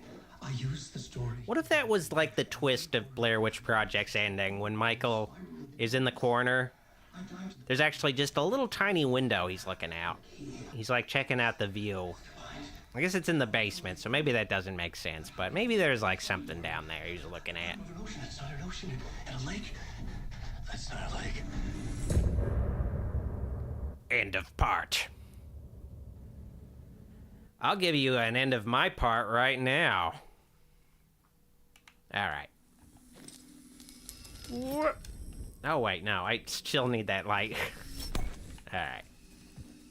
Why did I do that? Okay, I think we're good. I think we're good. Here we go. Now we're on the streets of New York. Somehow I knew the call was for me. I feel like this is maybe, yeah. I said this earlier, I think this is one of the best looking games I've ever seen. Like, the lighting especially is just fucking cool. Very realistic looking lighting. Ugh. Awesome. Super detailed looking city, too. Like, all the little tiny trash on the ground. It's pretty fucking sweet. Alright. Let's answer the phone, though. Come on.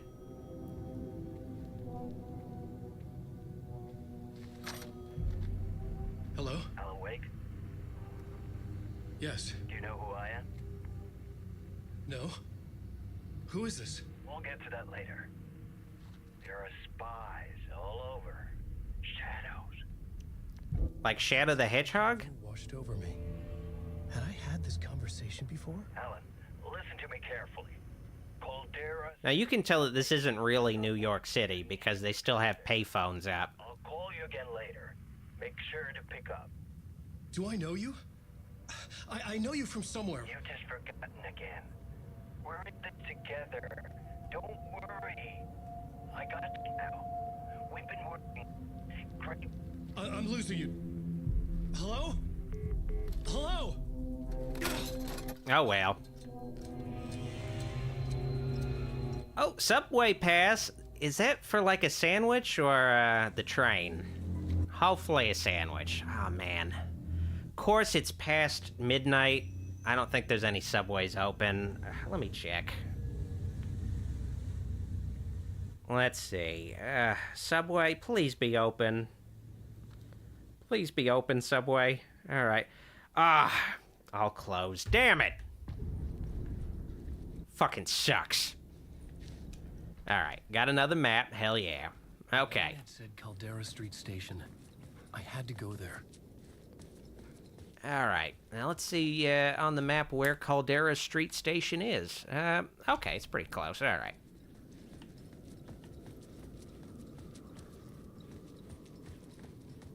Let's see. Oh, man, I wish there was some change in this wishing fountain. Okay, let's move on. The Caldera Street Station sign was there, but the entrance was missing. Uh-oh. The entrance is missing? I think I know what to do then. I think I got a decent idea. Let's, It was dead in my hand. Oh. I needed to find a light for it. Oh, okay. I need to find the light first. All right. On my knee, just passing through. Shadows stirred like there was someone there. Okay, I see a light over there. I wanted to keep it that way. That should be fine. All right. Just gotta get over to that light. Hopefully I won't get my ass kicked on the way. Okay. Oh, man, I really wish I could just... I wish I could just vault over the, fences. Damn it.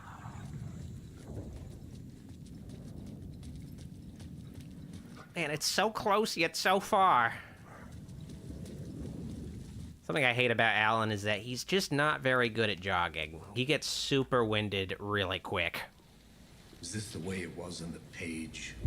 Gun Sniper says they're rare. The only 24-hour subway I saw was somewhere near Longwood in Florida. I feel like, I don't know, after the pandemic, there just was less stuff that was open 24 hours. I feel like the only things open 24 hours now are just convenience stores and McDonald's. There's a piece of... When I feel like, I don't know, I feel like Walmart's used to be open 24 hours. There used to be more 24-hour things. Now you don't see it as much. I need to see it. Rumor had it the manuscript contained the details of the murder. Gun Sniper says, but 24-hour ones do exist. I'd imagine, I don't know, I guess I'd imagine a 24-hour subway would be, like, connected to a convenience store or something. How far would he go to create a perfect work of art? Or would he be the next victim? CM says, oh, dog, hell yes, you're playing this. This game feels like it was explicitly made to appeal to all of my favorite things. Twin Peaks, Silent Hill, a musical number, and then the SCP Foundation shows up.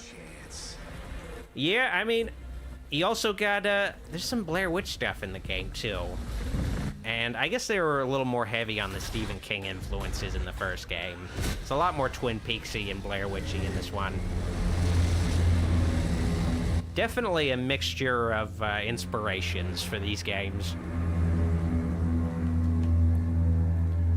Why does it say skip? I'm not in a cutscene anymore. Damn it. I remember dying in this alley in a dream. All right, this is a, okay, all right. Killing me here. Blue. I want the flashlight. Come on. Get what you want. You think you know. Man, he got fucked up. You don't really want to know. You're gonna get what's coming to you. Well, that's good to know, Alex. Good to know. All right. Hell yeah, thanks for the flashlight, though. And the gun. Oh, that's even more useful, damn. Finally. Echo of the books I had written for years. Thanks for the light, too. Done felt like I was assuming. All right, we killed 3 birds with 1 stone. I have light now. I needed to get back to the subway station entrance. All right, so we got shadows ahead. Now, some shadows are just relatively harmless. They will hurt you a little bit, but they'll just fade away once you flash them with the flashlight. Or flash him with whatever's under Alan Wake's pants. But, there are some shadows, when you flash them with the flashlight, they'll, become flesh and blood enemies you gotta fight. And they'll be a little more tough. It'll always be a surprise which ones are the, actual tough guy enemies, and which ones are, oh, fuck. I forget they really know how to jump at you. They're really fast. You gotta really time this shit really well. Okay, all right. Shadows faded out. Damn. Until they didn't. Still haven't quite nailed the dodge window. Fight back. All right, okay. There's still some more. All right. Okay, that should do it.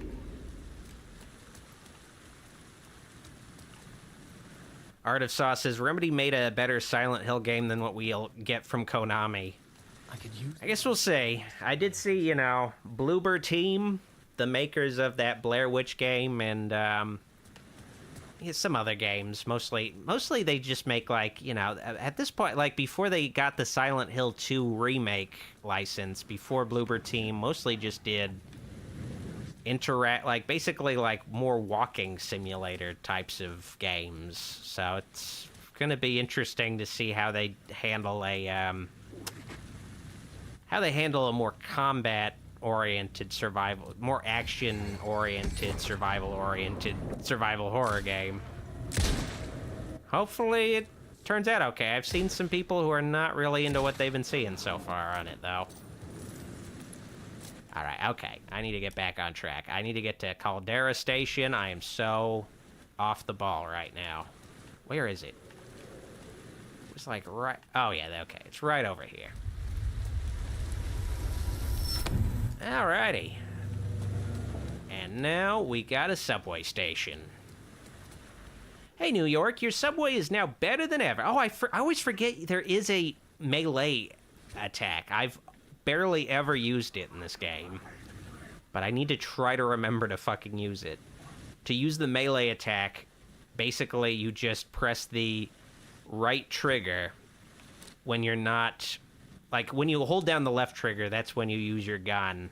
And then you press the right trigger to, you know, use your gun after that point. But when you're not pressing the left trigger, then you can use your melee attack. I never fucking remember to use it. Ugh. I'll play so many games, they'll have very important mechanics, and I'll just totally forget about them.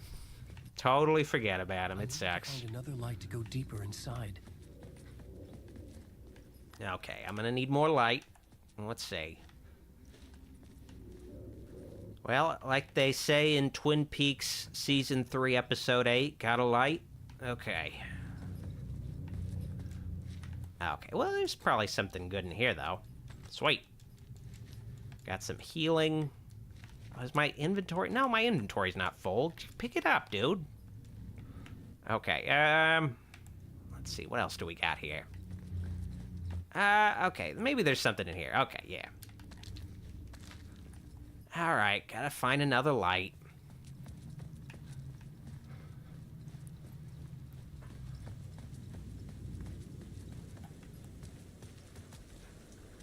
Vincent says, you predicted right about Texas Chainsaw game. They have horribly expensive DLC characters and skins. Yeah, I don't know if I necessarily made a prediction there. I just, you know, I guess played some of their other stuff and was just like, yeah, that's probably what they're gonna do. Okay, well, let's borrow this light real quick. I'm not gonna need it anytime soon, so let's borrow this light. Thank you.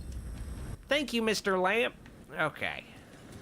See what happens when I do this. Sweet. Alright, let's see what's over here. Maybe I should heal myself, actually. I should maybe heal myself, assign some things. Alright, well, I guess let's just start by healing. Okay.